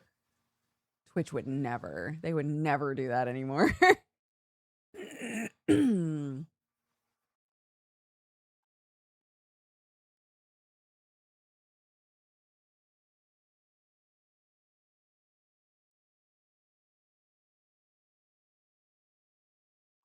Yeah, that was Jesse's original deal. You pay $3 and you're a subscriber for life. And he kept that as long as possible.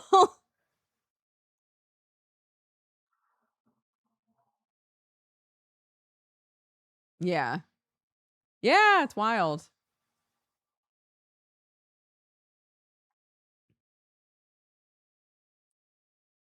I see Jesse's emotes around quite a lot. Yeah, well,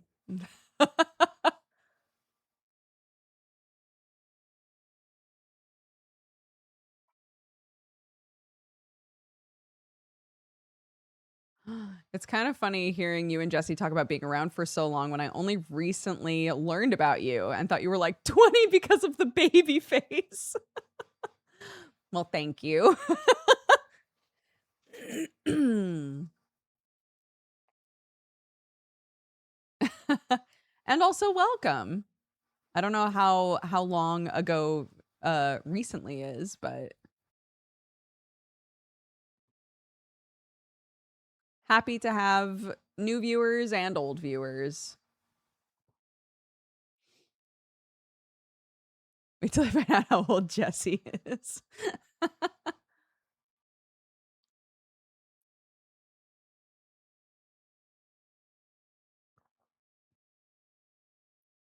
We were just talking about CoxCon earlier. We were talking about Cox because I was saying that I don't go to conventions anymore, but I miss them. And I'd like to start going to some European stuff or like UK focused stuff. And yeah. Somebody was like, rest in peace, CoxCon.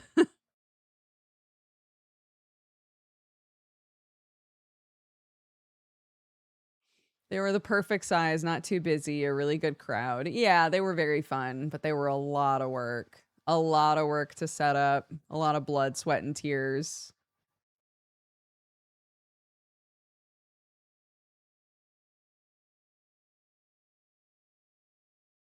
And they crushed it. They always did a really good job with it, but the stress had to be crazy.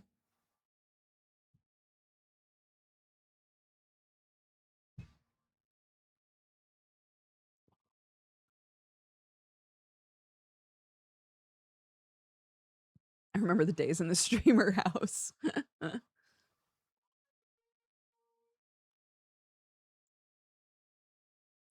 Wait for the Geekenders live tour. We were talking about me coming out to join for one of their, you know, they've been doing like a live show that's Cox and Crendor plus Chilluminati plus whatever else. And we've talked before about me joining for those at some point.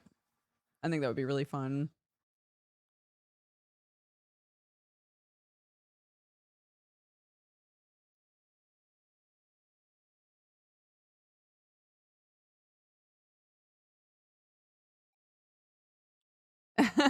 Live Scary Game Squad in the UK was fun. I remember that. And the trains weren't working because I was going to come meet them. I was going to come hang out with them, but the trains weren't working.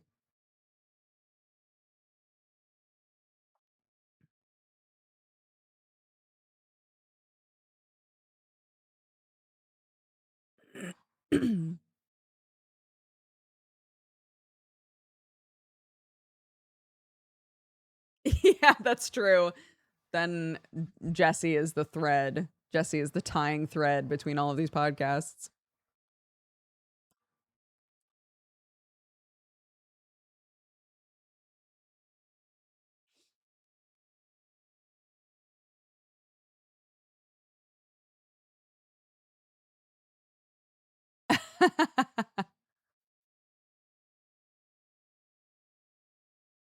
Yeah, I mean, it is weird to look back, you know, to think back like 10 plus years ago when I was going to every convention, hosting stuff, running panels. And now I haven't been to a convention in years. I did get burned out, and I did use having a kid as an excuse to just like not go to them for a while, but I miss them now.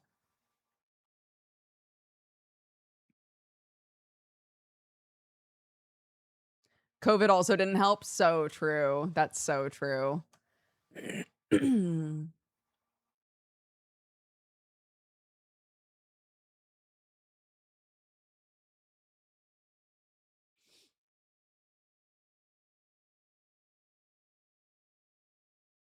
A red thread wall, but it's all pictures of Jesse. My big sister's been going to conventions with her kid now. How old is her kid? My kid wants to go to stuff so bad, but like, I don't know. I'm weird about her privacy. Not weird. I don't think weird's the wrong word.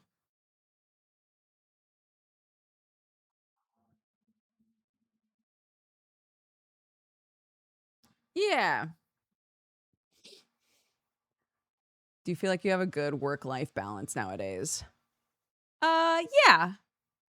Yeah, I do.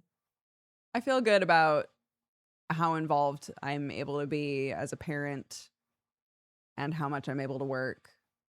I think it's good. I think I've managed to be consistent with both, which is important, you know?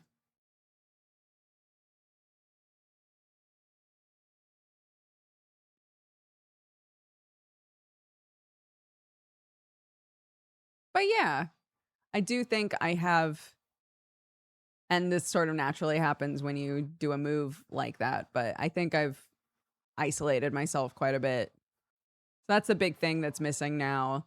If if part of the life balance is spending time with loved ones, I think I am missing consistent like time with friends and family, you know. Friends and family aside from Sam and Clark.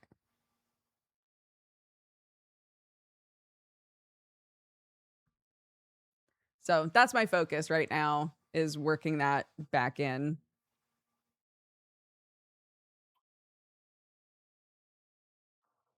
And one of the ways to work that back in, potentially, is going to events that people are going to be at. And then being like, oh, yay, it's you, you know.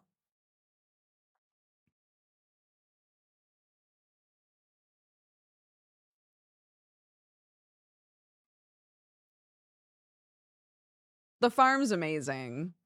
And I feel very lucky and very blessed to have it.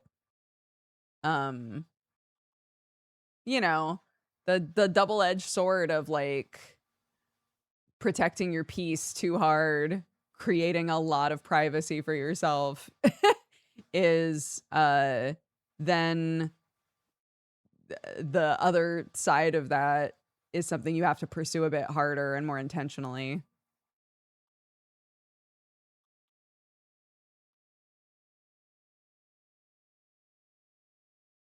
What?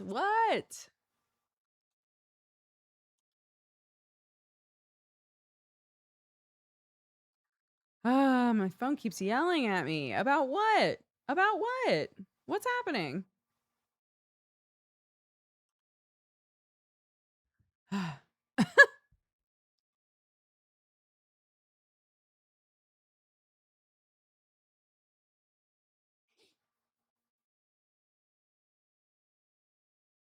How large is the chicken army? Not that big. We have 2 turkeys and then now I think it's 5 chickens and the rooster. Cuz remember a lot of our chickens were like battery hen rescues. So they were already older.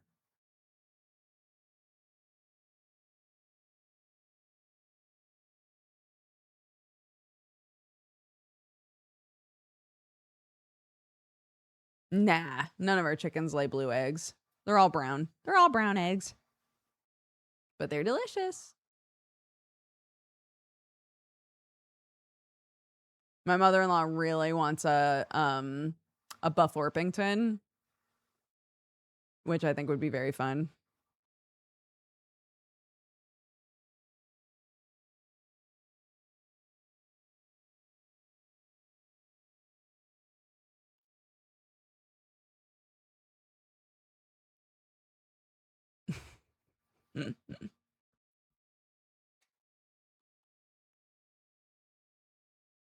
Oh, I mean, you can get chickens that lay eggs of all kinds of colors. Yeah. They're not all just like different shades of brown. Some of them lay pink eggs, some of them lay green eggs, blue eggs. Yeah. It depends on the on the type of chicken.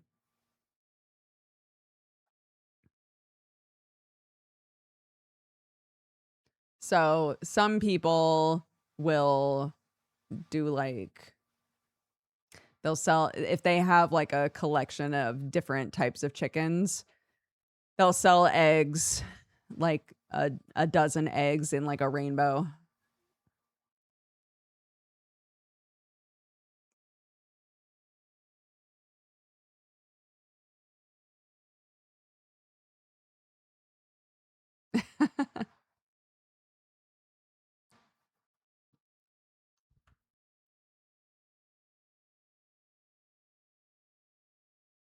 Well, the chickens have to be exposed to the cats in a specific way in order for their eggs to help allergies. But yes, that is also a thing. A chicken gotcha. Basically. Yeah, there's a type of chicken called an Easter egger. And Easter eggers lay eggs of like a lot of different colors, if I recall correctly.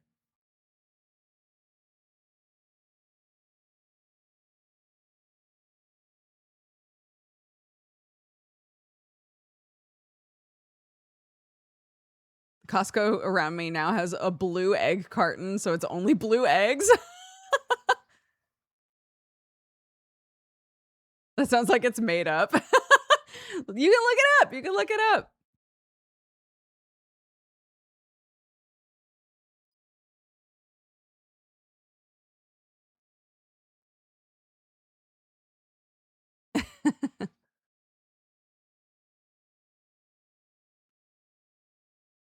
That was only in Stardew. Sounds like a chicken you'd have to do 50 side missions for.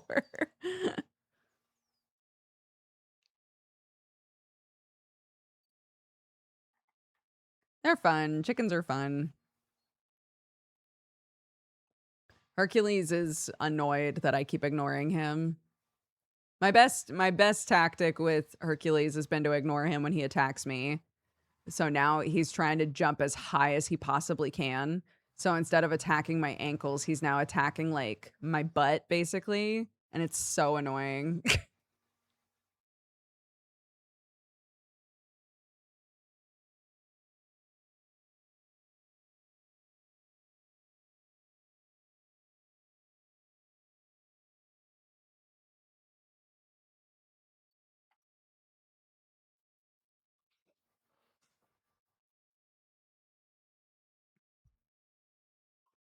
No, because he's tiny. He's just a little boy. So he runs as fast as he can at your feet and just attacks your ankles.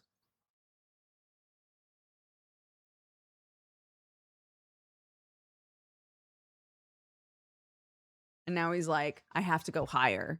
I have to go higher. She's ignoring me. Yeah, well, sometimes he attacks people he's never met before and it scares the shit out of them. And we always have to be like, I'm so sorry. It literally doesn't hurt.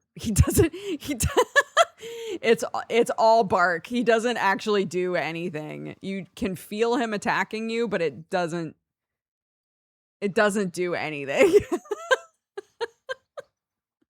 Just ignore him.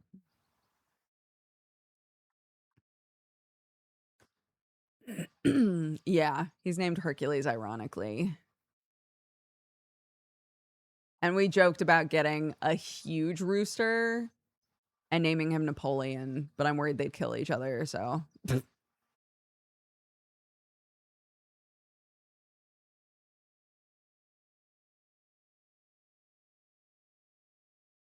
High charisma, low strength.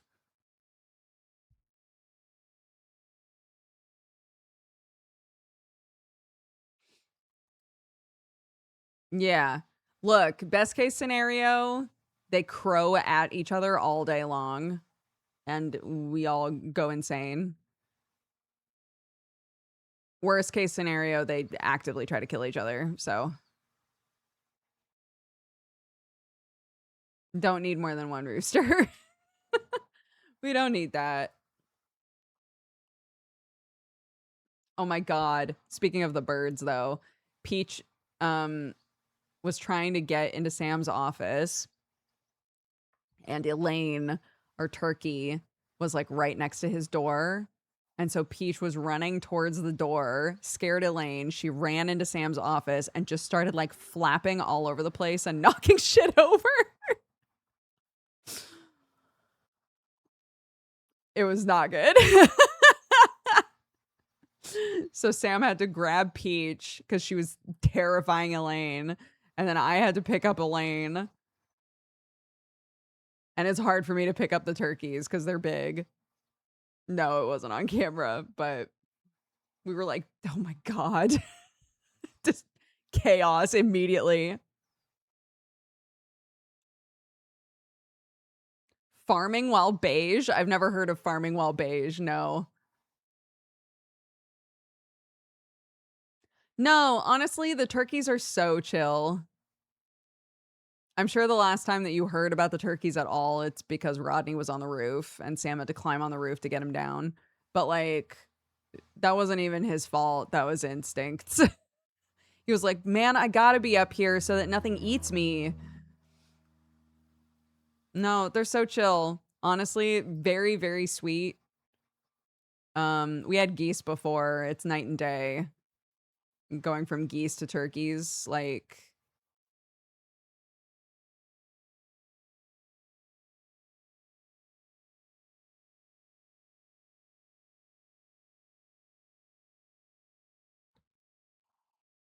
Most annoying farm animal award goes to pigs or goats. What's wrong with pigs? We've also never had an issue with our pigs. They dig holes. They do like to dig. And they're smart enough that they can escape sometimes. But like, I don't find that annoying necessarily. Again, doesn't even compare to how much I hated having geese around.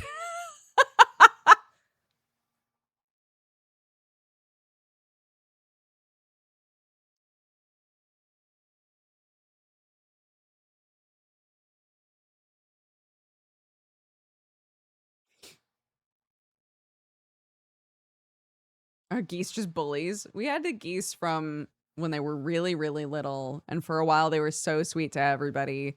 And then they hit like geese puberty. And the boy, Crumble, just started attacking everybody. Keep in mind, we have so many kids around here all the time. So there was like a huge area of the farm that the kids just could not go to because the geese were attacking everyone. Annoying. It got really bad, so they were rehomed to another farm. But we kept them around for a really long time.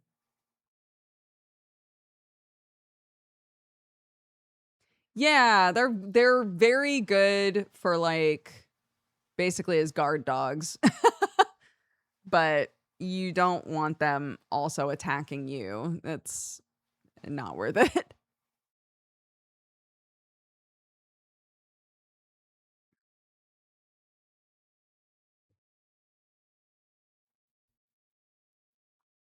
So yeah, currently we don't have any animals on the farm that I'm like nervous about Clark being around, except for Hercules.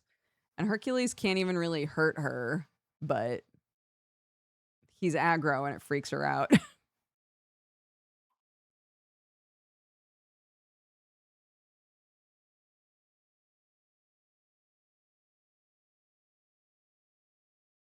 But I think I'm going to actively start, once this heat wave's done, I started working on it last night, but I think I'm going to actively start turning the old chicken coop into like a little greenhouse.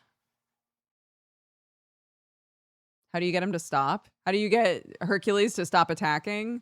You ignore him, which is really hard for the kids to do.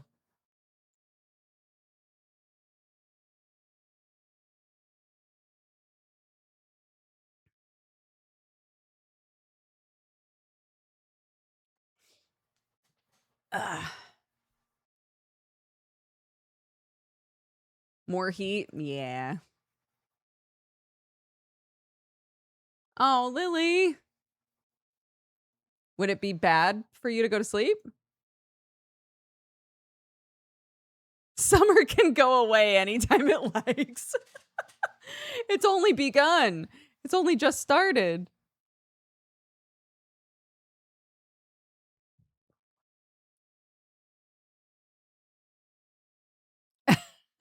I mean, I agree, but I also don't want Summer around anymore. Summer the person? Yes, every day, all the time. Summer the season? It could chill out a little bit. It could chill out a smidge. I don't know.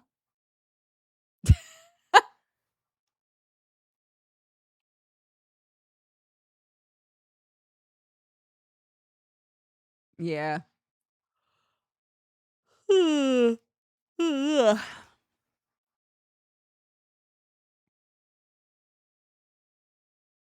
I don't know. We'll see. I'm going to do my best. I'm going to do my best combating the heat next week, but we'll see.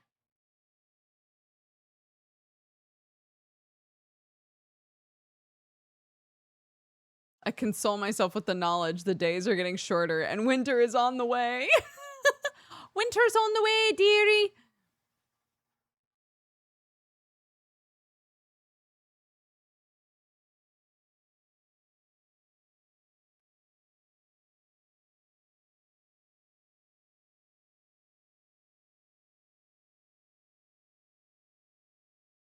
I'm going back to the Pacific Northwest soon. It cannot come fast enough. Please, foggy mornings, save me. It's been really hot out there too. My whole family was talking about it.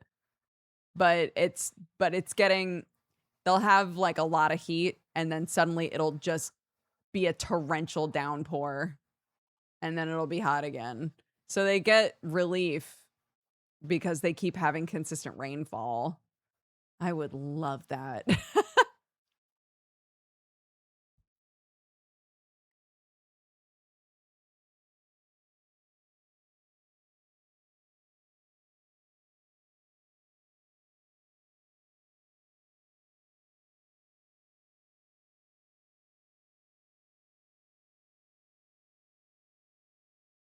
Yeah, the downpours are so nice.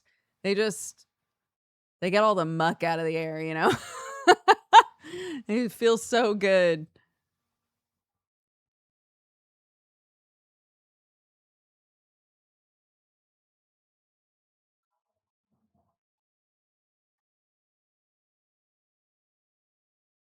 Yeah. It could, but like it's already muggy, at least out here. It's already muggy, so like I don't care if it's muggier as long as the air is a bit cooled down, you know?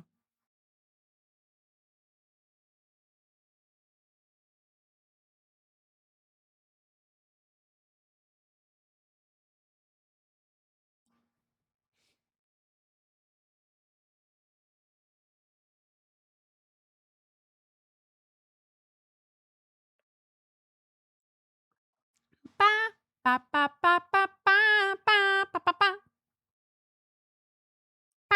Ba ba ba ba ba ba ba. How are roads and infrastructure managing between the heat and the rain? I don't know. Last year, a bunch of the roads melted. A bunch of the roads melted. And that hasn't happened. So I guess better. I guess it's fine. Not fine, but like the roads aren't melting. You know, like if we want to compare it from those things, the roads aren't melting. When did I become a mushroom? About 2 years ago.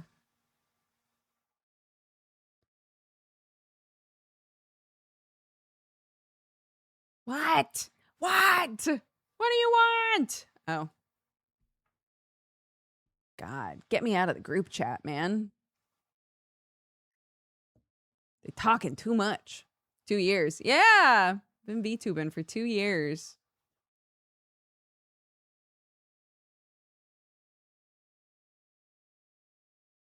It has. Isn't that crazy? 2 years. Hi, Nick. 2 years.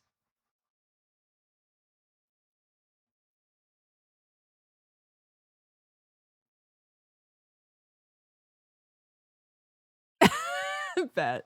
Me muting my family group chat when they start yapping. Yeah, I have also done this.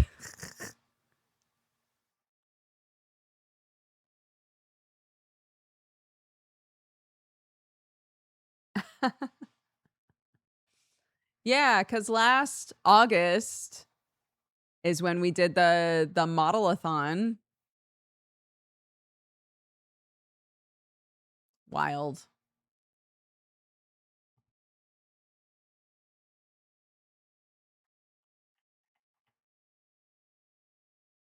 Whenever Nick is around, I get the idea in my head I need more tattoos or piercings. Maybe you do. My dad doesn't. My dad doesn't text. My mom does, though.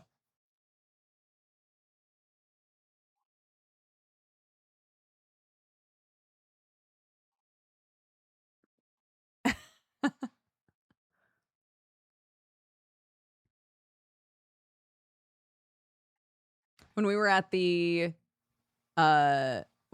Hades orchestra, my account manager has a really cool Hades tattoo. And I was like, oh, that looks so good. And he was like, oh, my friend did it. She like works right out of London. And I was like, rattling. He was like, I don't even take care of it. And I got it years ago and it still looks this good. And I was like, who is she? Shakes, who is she?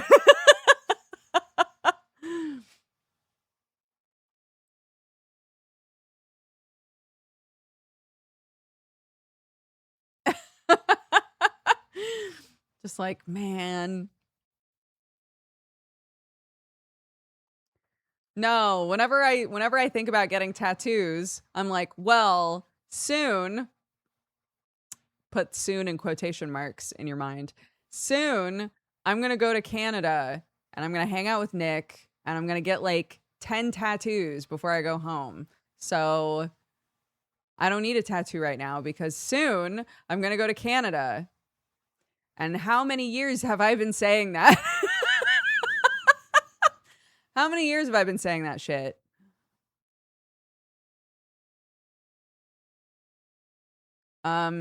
Years, a very long time. Because I got when did I get my half sleeve and my back done? Like 8 years ago? 7 years ago? So that's the last tattoo I got. No, it wasn't before my wedding because my kiddo was already born. At least as long as we've been playing Hellions. Yeah. I feel like every winter I message you like, bro, what if I came out to visit this spring/summer? And you're always like, yeah, man, what if?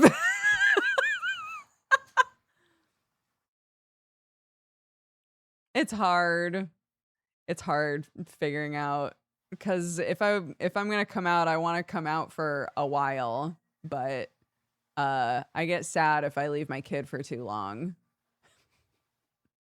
So then it turned into, could I come with my kid? But then my kid would be just like sitting at a tattoo parlor trying not to break anything while I'm getting tattoos done, which doesn't sound like a good idea. Anyways, soon in quotation marks. One day.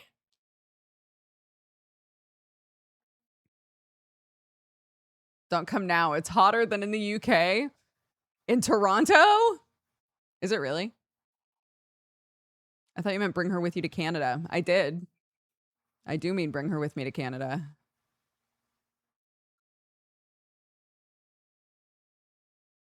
I could call my bud. Her kid is 13. It would be great.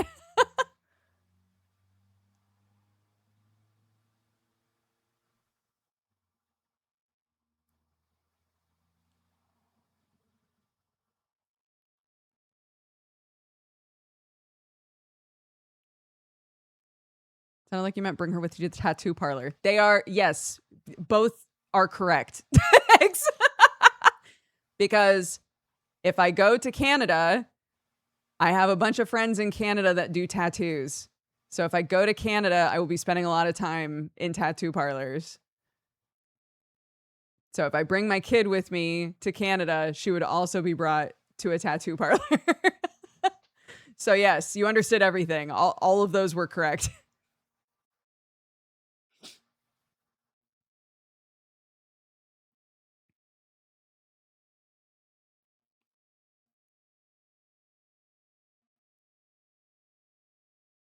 It would be a cool story for her friends. Yeah. Hey man, what did you do over the half-term break? I went to Canada with my mom and watched her get a bunch of weird shit all over her arms.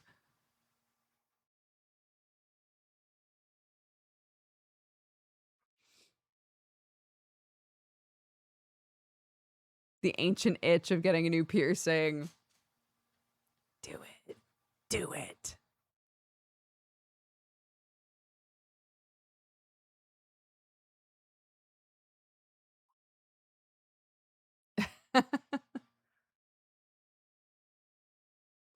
Yeah. I was asking my kid if she wanted to get her ears pierced. Because originally the plan was at the very start of summer, we would get her ears pierced. And she's now decided she doesn't want to. She was like, maybe I'll want to when I'm older, but I really don't. I really don't want to do that again. I was like, okay.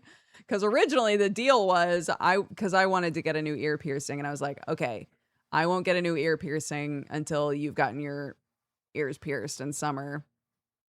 And now she's like, I don't want to get my ears pierced again. I don't want to do that shit. So now I'm like, oh, okay. I guess I can just go get my ear pierced then.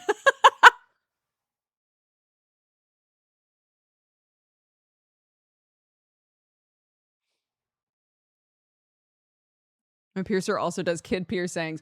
Yeah, my piercer does kid piercings and did her ears, but they didn't heal by the time she was in school, and she was asked to take them out. So she did, and they closed up, and it sucked.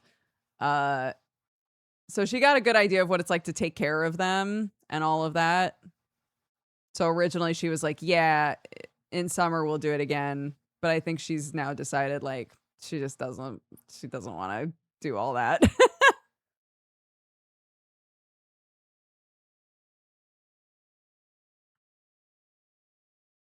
But yeah, like, I mean,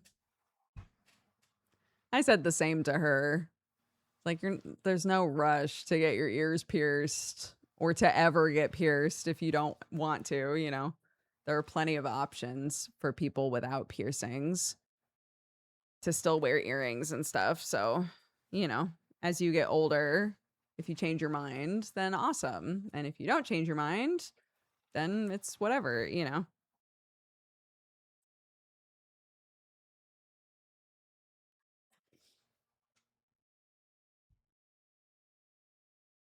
Yeah, in America we don't give a shit, but in England, depending on the school, they'll have strict or not so strict rules about piercings.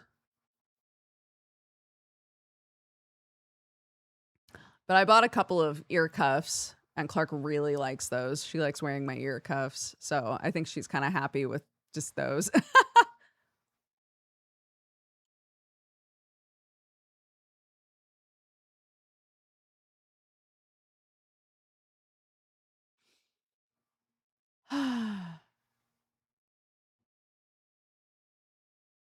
But anywho, I do want another ear piercing. I do. All of the piercings I've gotten as an adult have healed really well. So that's awesome. But I've also gone to like proper piercers for all of my piercings as a grown up.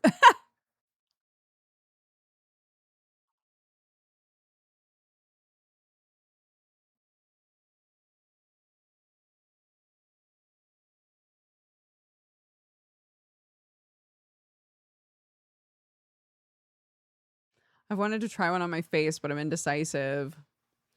I think that this is like the every 20 years things come back in fashion thing, but like lately when I see people with eyebrow piercings, I'm like, hell yeah, that looks cool. And I recognize that I'm hitting the end of the cycle.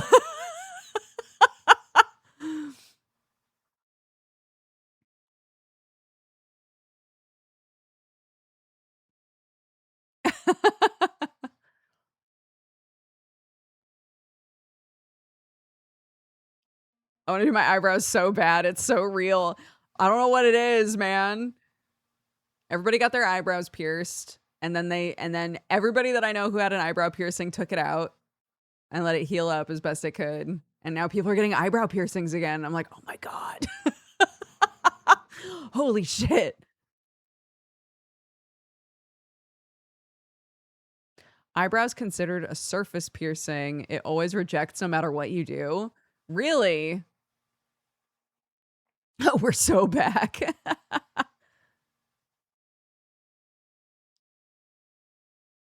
I'm happy sticking with ears. I'd like to get a small, like, nose stud one day. I've thought about doing that. It's hard with nose studs because there isn't, like, a way to...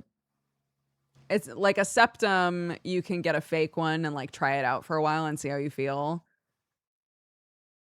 You can't really try out a stud, like a nose stud.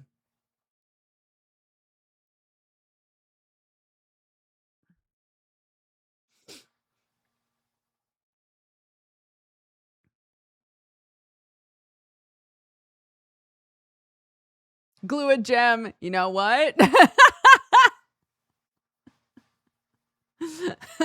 Hold on now. About to fish out my spirit gum.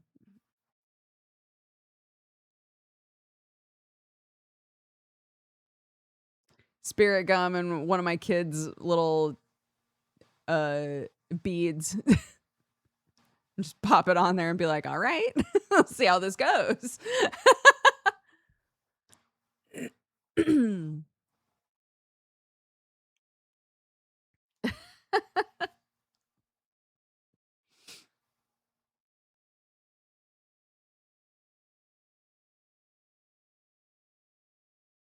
Yeah, true. True. Yeah, I like little nose piercings. I think they're cute.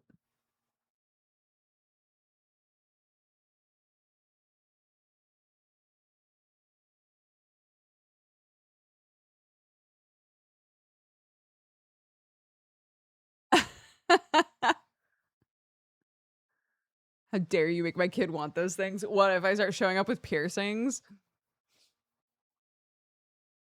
It ain't just me, man.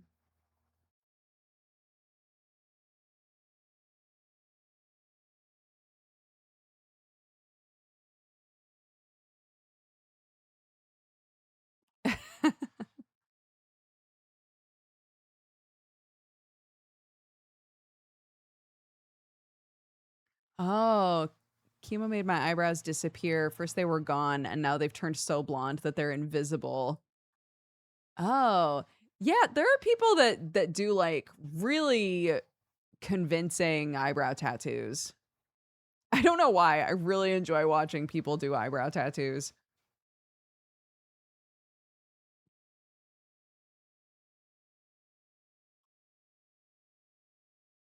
Kids are gonna hate tattoos and piercings.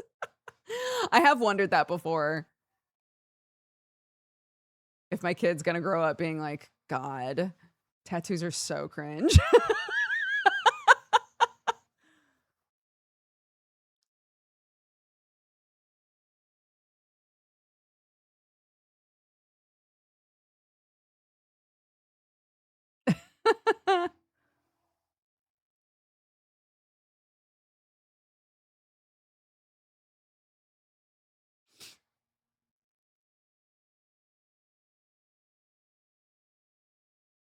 Oh, thank you, Nicodemus. That's very sweet. I hate my eyebrow tattoos because I can't change the shape ever. Ah. Do you, as somebody who has eyebrow tattoos, do you feel like it would be more worth it to just put in the time each day to draw them on?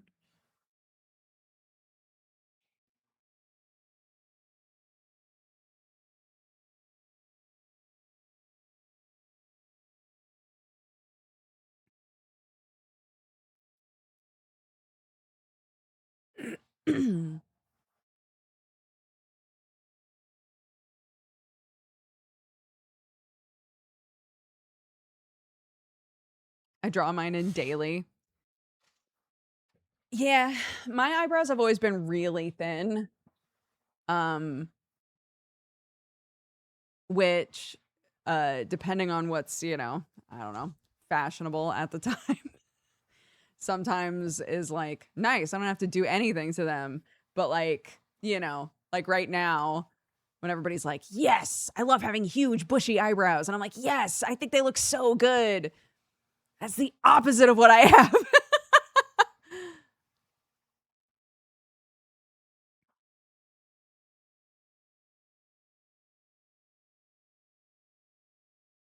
There's eyebrow stickers too for people with alopecia. There are. Yeah, they're like temporary tattoos that you can put on basically. Yes. That's true.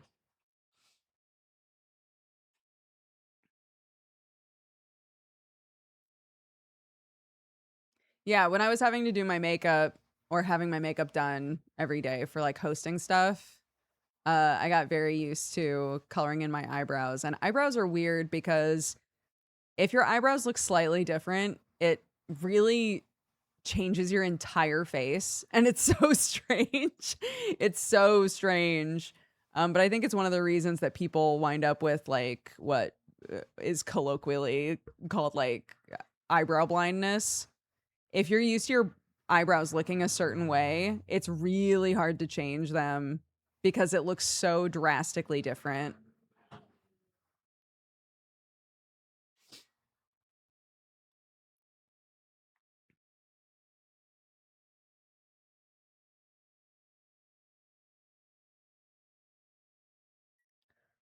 But yeah, we used to color in my eyebrows just to like fill them out better because I also have a natural like cut in my eyebrows. So there's just a spot with no hair on it. And which sometimes I love, but if you go too dark or if you fill them in too much, it would always look so strange to me.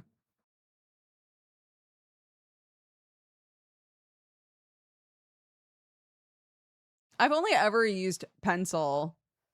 I got like a tinting gel that you can put on and just leave it for like a minute and then peel it off. And that worked really nice, but it did make them way darker than I was used to.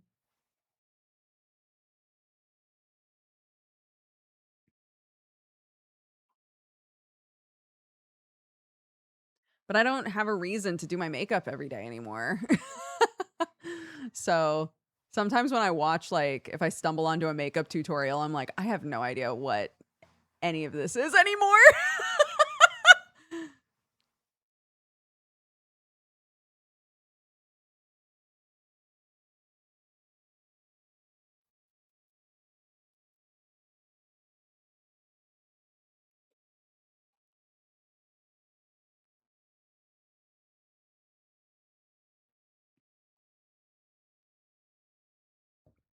Ah.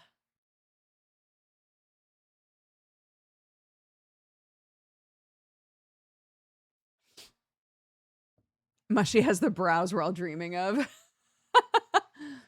You could thank Roxo for these babies.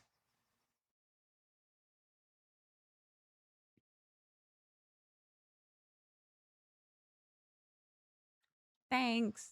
Yeah. I used to make the gap like slightly bigger.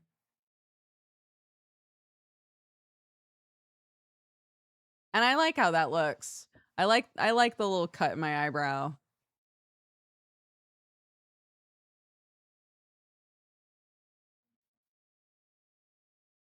I think it looks better just leaning into it than it does when I like fill in the space with something.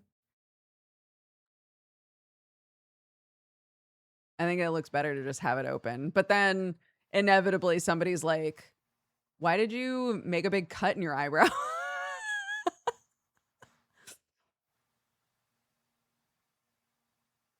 Yeah, my real person eyebrow. My real meat space eyebrow has a cut in it.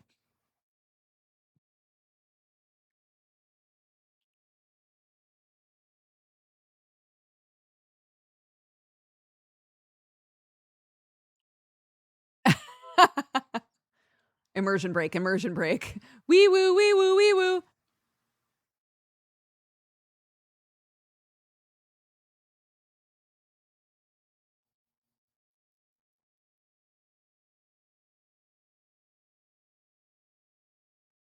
Yeah, last time I went to like define it, I also accidentally cut my eyelashes, so that was unfortunate.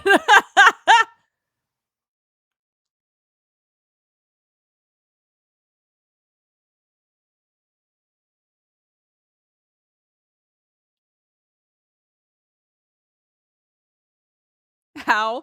Because I was trying to do it with like a tiny electric razor. And I wasn't thinking about where the edge of the razor was, and the edge of the razor was right where my eyelashes were. So you know. And now I know. And now I've learned. It must have hurt. It's just hair. I was aware that something happened on my eyelashes, but it didn't hurt.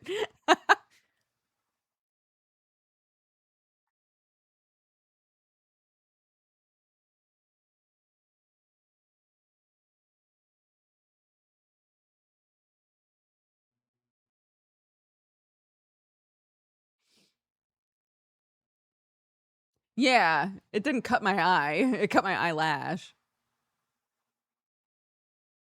Oh my gosh, Knockout Lindo. Enjoy. So you got 2 episodes left.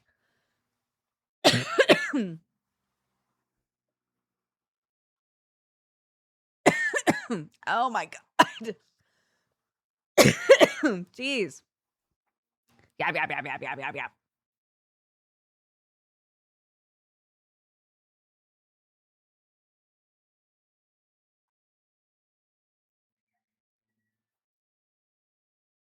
Oh yeah, I watched the finale right when it came out.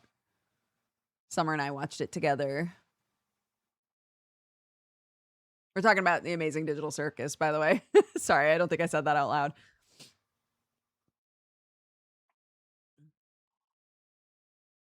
I'm shocked I didn't get it spoiled. Yeah. Filters are great.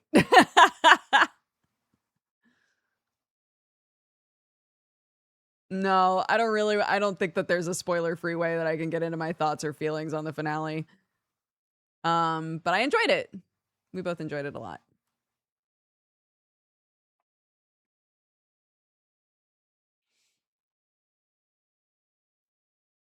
I'm also shocked I didn't get spoiled. Yeah, filters.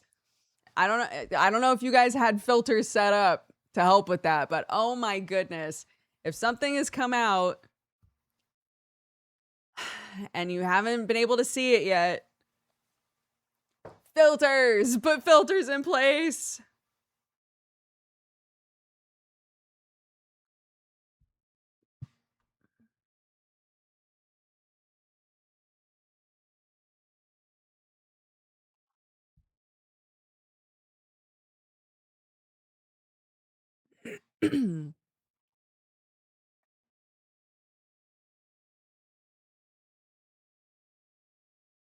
I rarely engage with the online fandom of things I watch. Avoiding spoilers was easier for me. Nice. That's good. I unfortunately have been in my Tumblr renaissance and spend a lot of time on Tumblr as my like primary spot. And it's just all fandom discourse. So So I need filters or I die.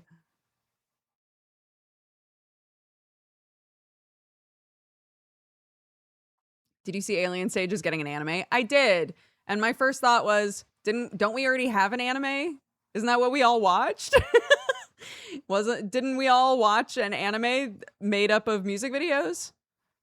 I'm curious what they're going to do with it, because I think part of the magic of Alien Stage is that it's a story told in music videos, you know?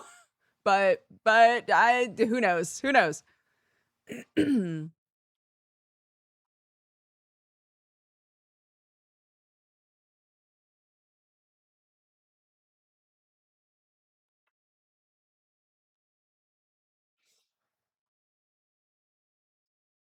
I was born with a built-in filter that messes with my memory. It's a matter of seconds before I forget.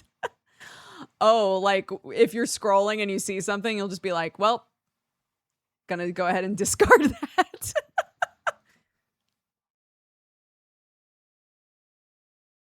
Is there a new Root Trees game? I didn't know.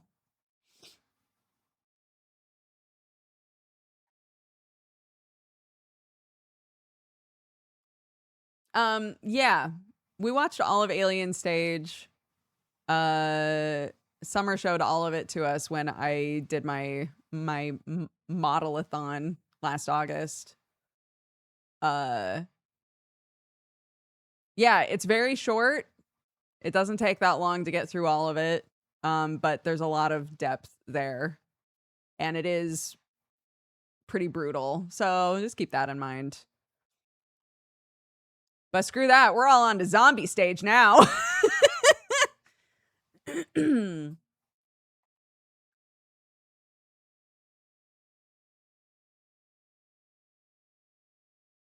I saw Supergirl and Supergirl was good. I don't know what everyone's on about. Yeah, we saw Supergirl and I had a great time.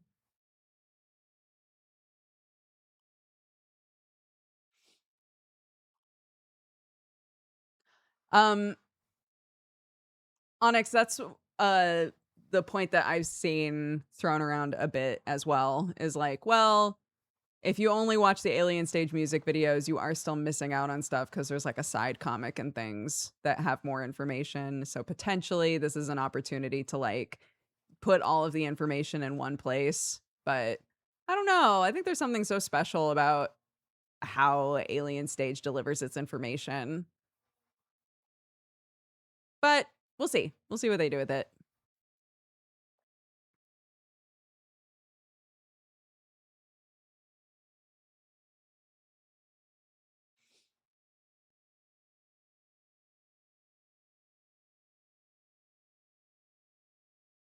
When are you doing a 40K book club so we can all understand the jargon? Oh, that sounds dangerous. A 40K book club sounds like a really good way for me to immediately be like, I didn't do all the reading. All right, guys. Next week, we're going to talk about the first 50 pages of Infinite and Beyond, okay? And then I show up and go, I got to page 20 and I was too confused. I got to page 20 and I don't know what's going on.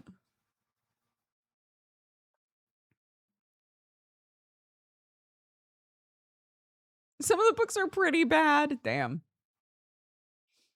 The Incident at Galley House. How did I not know about this? Hold on. The Incident. Oops, Jesus. At Galley House. Ho ho. Planned release date, July 14th.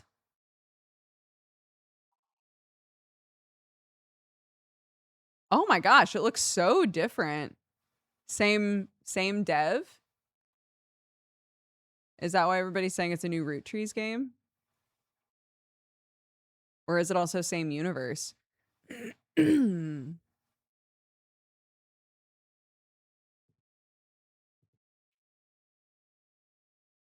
Yeah.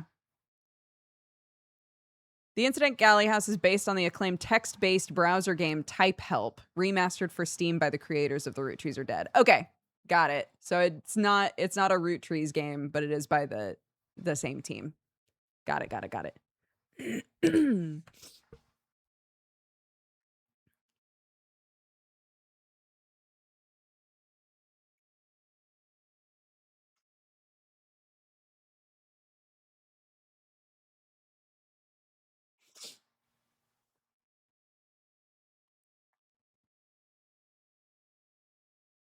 More egg cream. More egg cream for the people. They demand it.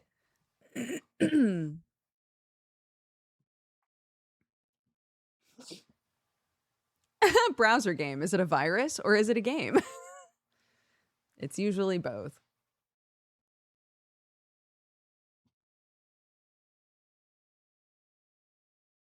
I first heard of you when you had Felicia Day on your podcast in 2017. Oh my gosh. Hello. Hello, Michael. How are you?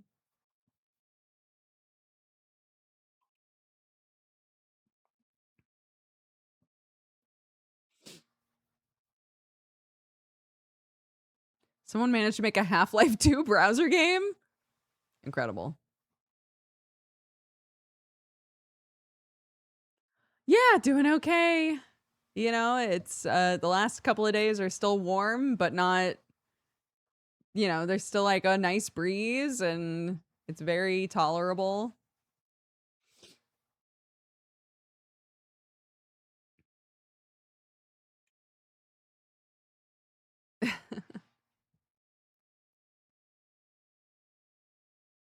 I know. Phew.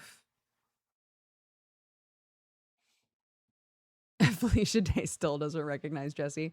Dude, there's a person, I'm not going to name them. I have no interest in like shaming this person, but there's a person who I've run into at so many events, so many things. And every time I see them, they go, I don't believe we've met. What's your name? And every time I have to be like, we have met. We've met at these 10 other things. We spent a lot of time together at this thing, actually. I'm like, oh my gosh. If I was like really attracted to this person, they would be my Felicia Day. Because they truly cannot commit me to memory to save their life.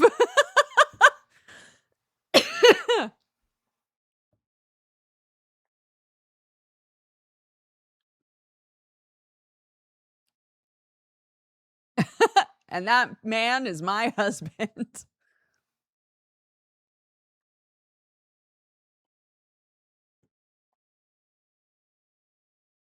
Actually, we've met before. Drop out in real life. No. I decided to just like push through. Last time that I saw this person, I was like, hey, how are you? Everybody was like giving hugs and things, right? Saying hi to each other. So I turned to him, gave him a hug, and after the hug was done, he was like, remind me how I know you? And I was like, man, I went for the hug and everything. And everybody laughed. So that made me feel better.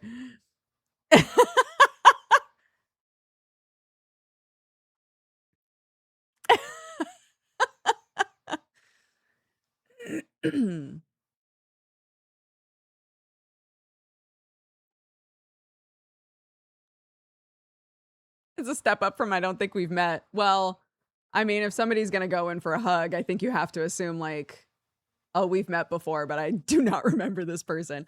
I was saying to Sam, like, at least, you know, I do have to respect somebody who doesn't just kind of like pretend. Like, at least each time he's like, what's your name? You know?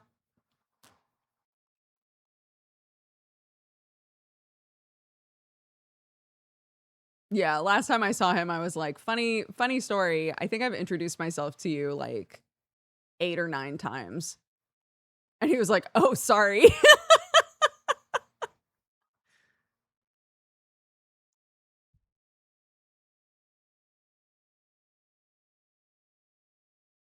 Maybe they're just really committed to the bit. No, I think, you know, I think sometimes either people just have a bad memory for that, which is fine. But oh, sorry. One sec. God. But also sometimes like if people go to a lot of events, they meet so many people and they have to kind of subconsciously decide who to immediately forget. You know?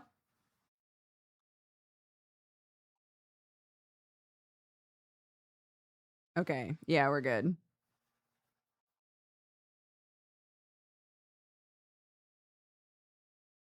Okay, we are good for Geekenders. Geekenders will start at normal time today. Whew. Good.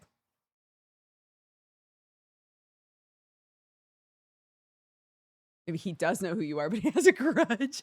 He's playing the long game. He's like, I'm gonna really mess with her confidence because she was mean to me once.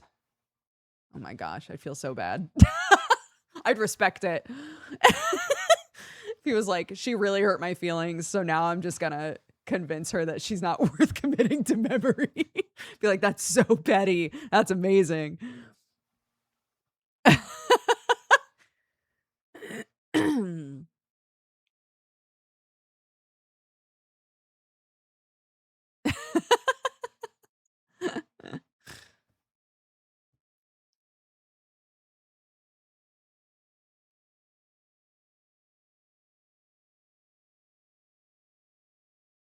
I'm horrible with names and faces also. My dad can't remember a name ever.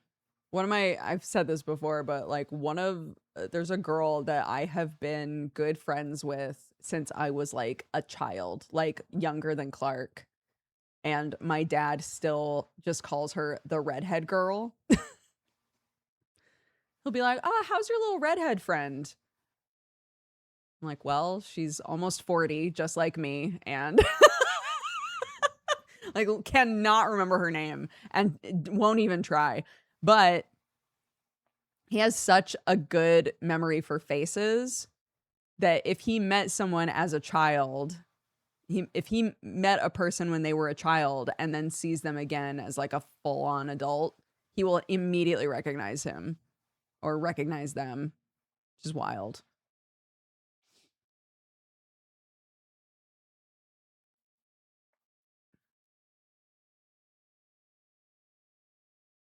That's how I am. Yo, it's a superpower. I think that's a superpower because I'll tell you what, Kristen and I have talked about this before, but one time when I was in a stage of my life where I was seeing Kristen every day, I saw her at a restaurant and she was wearing lipstick and I had never seen her wear that shade of lipstick before. And I literally convinced myself it couldn't possibly be her.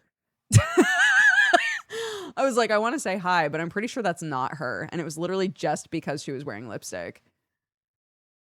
Like, it's so easy for me to convince myself that my memory is wrong. It's crazy. Literally, the Clark Kent glasses would work on me. Usagi who? Like, it would work.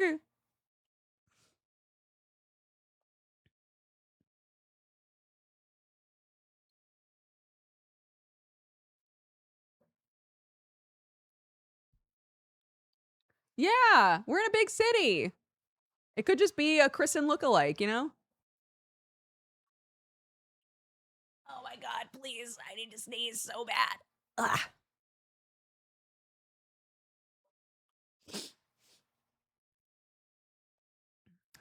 Anyway.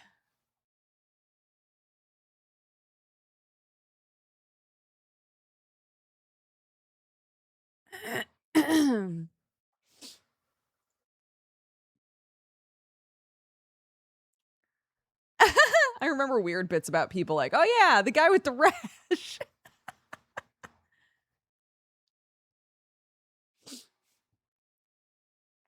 A friend from high school recognized me the other day and we had lunch. It was cute, but I was like, how? I'm a new person. Yeah. But, you know, I was saying this was another conversation I was having with Clark with Sam recently, because people will come into chat when I'm on camera and be like, oh my God, Dodger looks exactly the same. And I'm like, that's impossible. It's impossible for you to be like, the first time I watched you was 15 years ago and you look exactly the same. I'm like, that's not true. That's not true. But I do think sometimes like it isn't true. but there will be specific things about a person that that certain people are able to just like immediately be like, oh yeah, the same. That's the same. You know? Does that make sense? Sorry, that was really vague.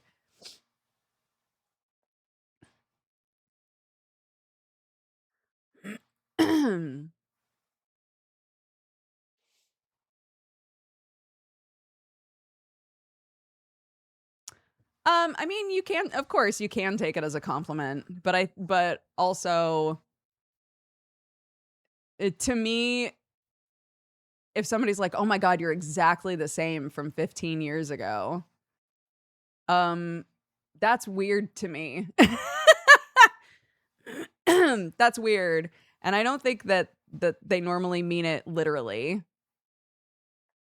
But like, that's so much of your life. 15 years, even 12 years.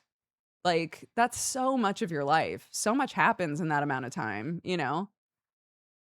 And so knowing how much has happened in my life in that amount of time makes me go, there's no way that that doesn't reflect on me in some way, right? That's why it's weird to me. Because I'm like, surely it looks like I've lived a life. Surely it looks like I've lived longer. You know? I'm living longer. Doesn't that reflect on me at all? But again, I don't think that it's ever meant literally. I think I definitely look older, and I should, to reestablish I have lived longer. But I think there are just certain features or behaviors that will stand out as like, oh, that's the same, you know?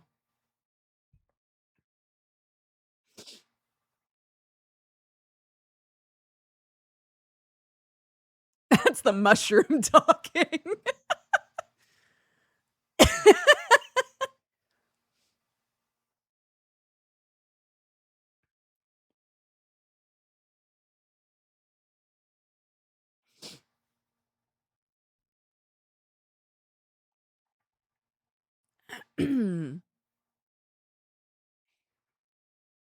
I think our generation and a lot of folks who stayed online have been chill aging. Yeah. Yeah. The generation before ours definitely spent a lot more time outside and things that wind up, you know, affecting your body more. We have more information about sunscreen and things now. All of that stuff, I think, winds up making all of us appear or seem to be younger, maybe. I don't know.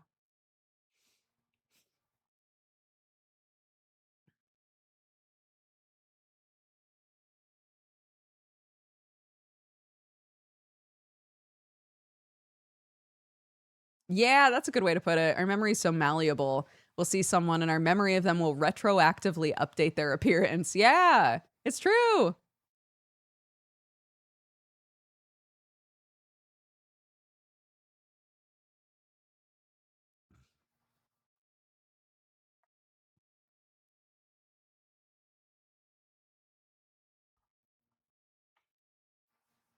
Human brains are bad at their jobs. Well, memory in general, yeah. We have a lot of information regarding memory and how little it can be trusted, unfortunately. Humans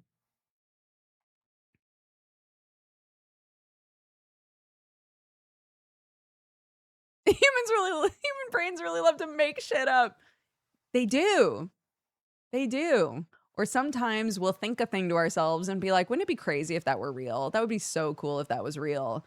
And then a while later, you're like, did that really happen? Or did I make that up? Crazy. Crazy that we're able to do that.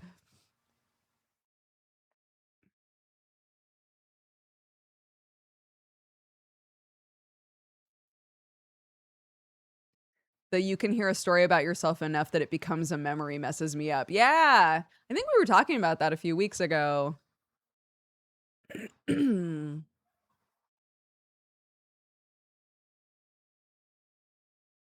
You can't trust something made of meat. Are you talking about our brains? Zig getting ahead on the zombie game.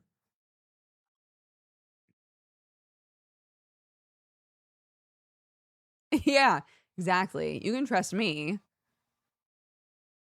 I'm all cartoons and fungus.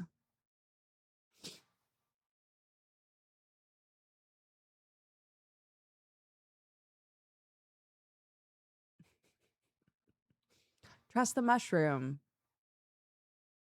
Trust the mycelial network. It won't lie to you.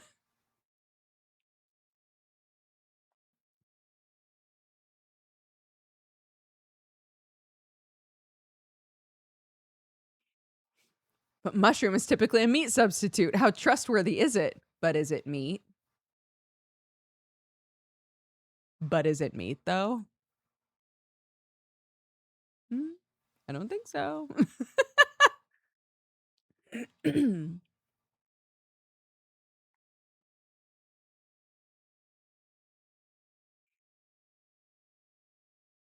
I want to get back into journaling.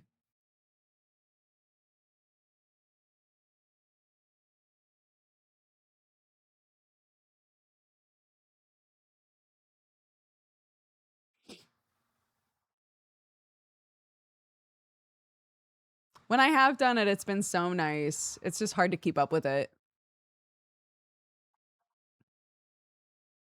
I think I need to pair it with something. You know, when people are trying to like establish a new habit and so they like sort of marry it to a habit they already have. I was thinking about it because I pretty consistently go to the gym now, which is great. And after I've taken a shower at the gym, I always just kind of like chill outside because they've got little tables outside. So I'll just like chill outside for a few minutes before I go home. So I was like, that would be the perfect time. If I just have a journal and bring it with me, that would be the perfect time to do a little journaling, you know?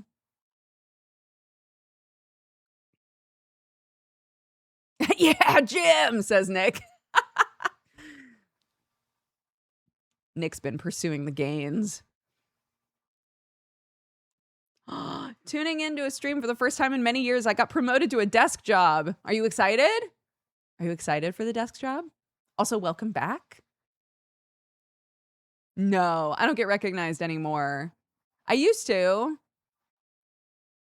get recognized at, like fairly often in Los Angeles, but not here.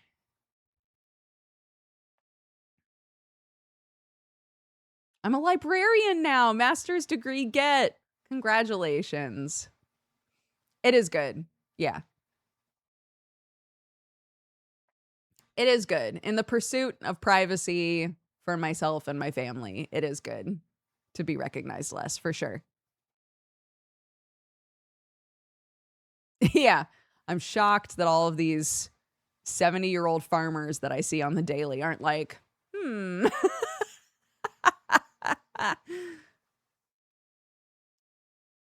But what about your ego? My ego is fuming. I'm kidding.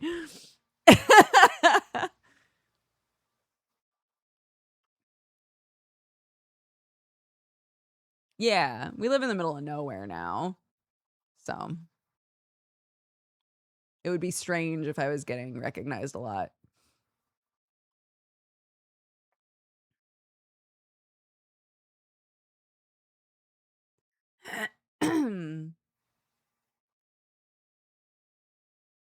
Ba, ba, ba, ba, ba.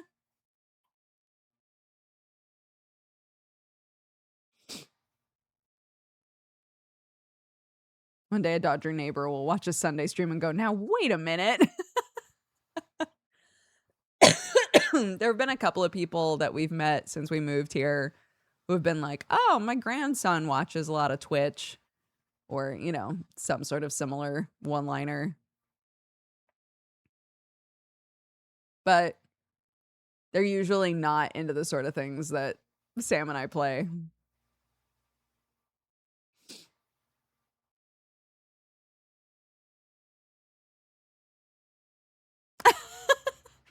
Seeing somebody with a mini mushy plush in the wild would be crazy.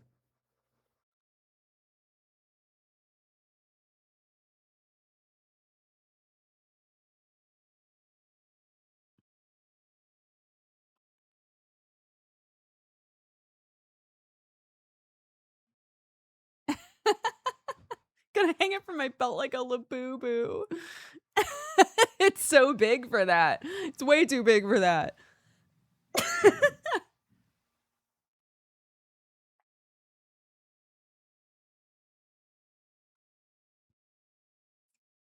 Oh my gosh.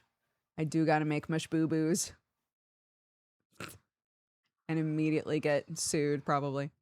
No, surely not. There are so many knockoff Labubus everywhere.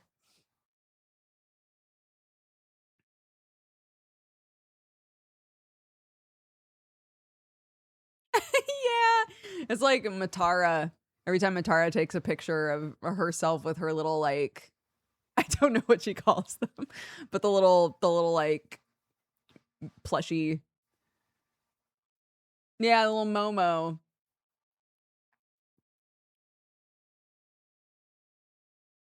She takes a picture of that thing everywhere.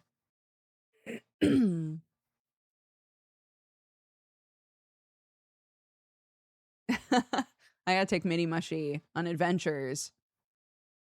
I should have taken her to the movies.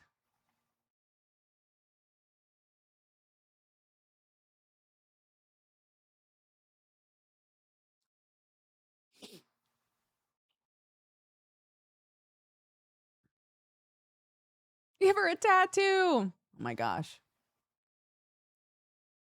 Oh my gosh. I was talking about this with Roxo because we're you know, doing like the dab arms and things. He's had a bunch of NDA models and stuff that he's working on. But we were talking about the arms and I was like, I realized way too late, and I'm shocked nobody brought it up to me, but like I should have tattoos. I don't have tattoos.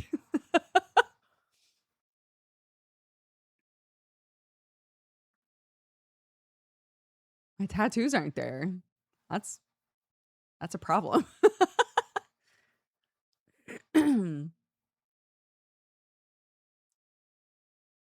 Fuck.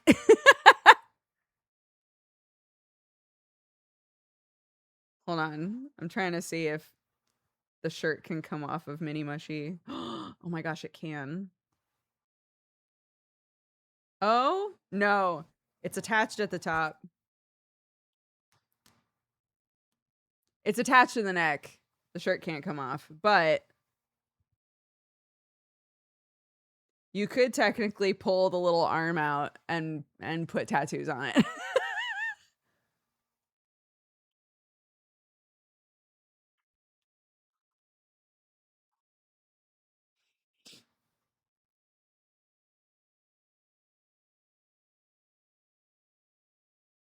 Yeah, that's the hard thing is I would want my actual tattoos, but like then I'm going to say this like I get new tattoos all the time, but anytime I got a new tattoo, it would need to be added.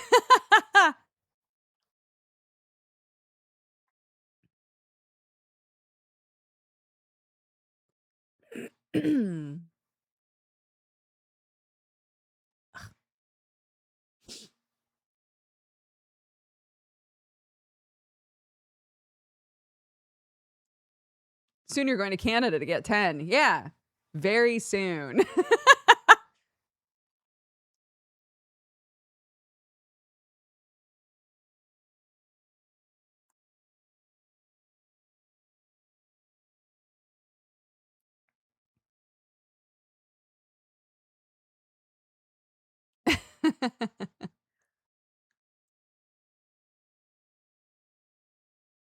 All right, we're going to wrap up in about 5 minutes, gang.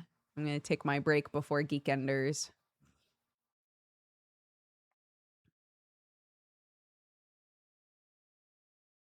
The DreamWorks moon. Ah, yes. Isn't it beautiful? But yes, sorry for any confusion about the start time. But we will be starting Geekenders at normal time. It might be a little bit shorter though. Oh my gosh, yeah. Sam was having me read to him how the the game against Congo went. We were gonna have Boone as a guest, but I rescheduled him because he's in the Pacific Northwest, so it would have been like really early for him to get up, and I didn't know what time my kid was gonna be home. So I was like, I really want to reschedule this because if I need to do Geekenders like an hour late or something, I don't want him getting up and then waiting around for me, you know? So in the end, it wouldn't have been a problem, but I'm glad that we rescheduled so that he wouldn't be just like sitting around waiting. So yeah, rescheduled Boone.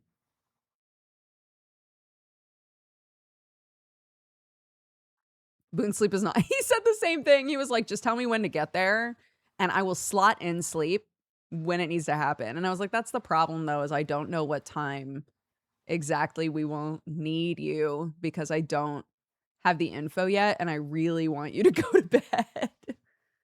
When is Quarterly Crendor? Next week.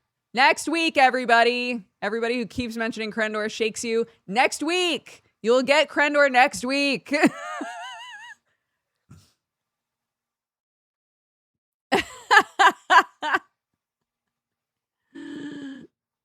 They love him. They love that boy.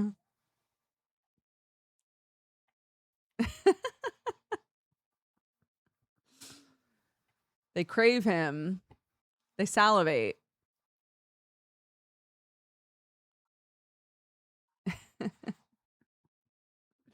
Alrighty, let's read off our activity feed, and then one of you can grab Raid Leader, or I'll send you somewhere. Thanks for hanging out, guys. It was nice to just kind of kick it and chat. We had a bunch of raids early on in the stream, which was so sweet. So thank you again. If any of you guys came over on a raid and you had a nice time, I hope we'll see you again. I hope you'll come back. Eggs and Mint, thank you for the 65 months. Dinodax for the 85. We had a raid from Tea with Mandy, Zamoy, and Daisy that all happened right after each other. So thank you so much, guys. Porzio, thank you for the 107. Fisher for the 2. Zingatorix for the 146. Peripheral for the 76. Absolute Uppercut for the 32. Lonely Lark for the 18. Mighty Deacon for the 102. Silent Xeno for the 118. Winter Who for the 41. Spats, thank you for the raid. Thank you so much. Oblivious to Me, thank you for the gifted sub to Spats. Weirwood for the 92. Major for the 105. Black Saber for the 4 years. Happy anniversary. Olivier, thank you for the gifted sub to Nick. A Crumbling Biscuit for the 106. Elle was here for the 74. And Iris Laughter for the 76. Thank you, guys. Thank you so much. Let's see. What the shit? Oh my god, I have to sneeze. Ah! Okay. Oh my god. Sips is playing Mecha Chameleon. I'm gonna send you to Sips.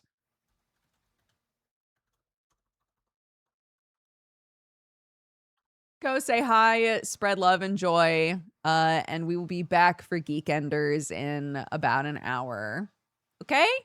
Thank you so much, everybody. Take care of yourselves. Bye-bye.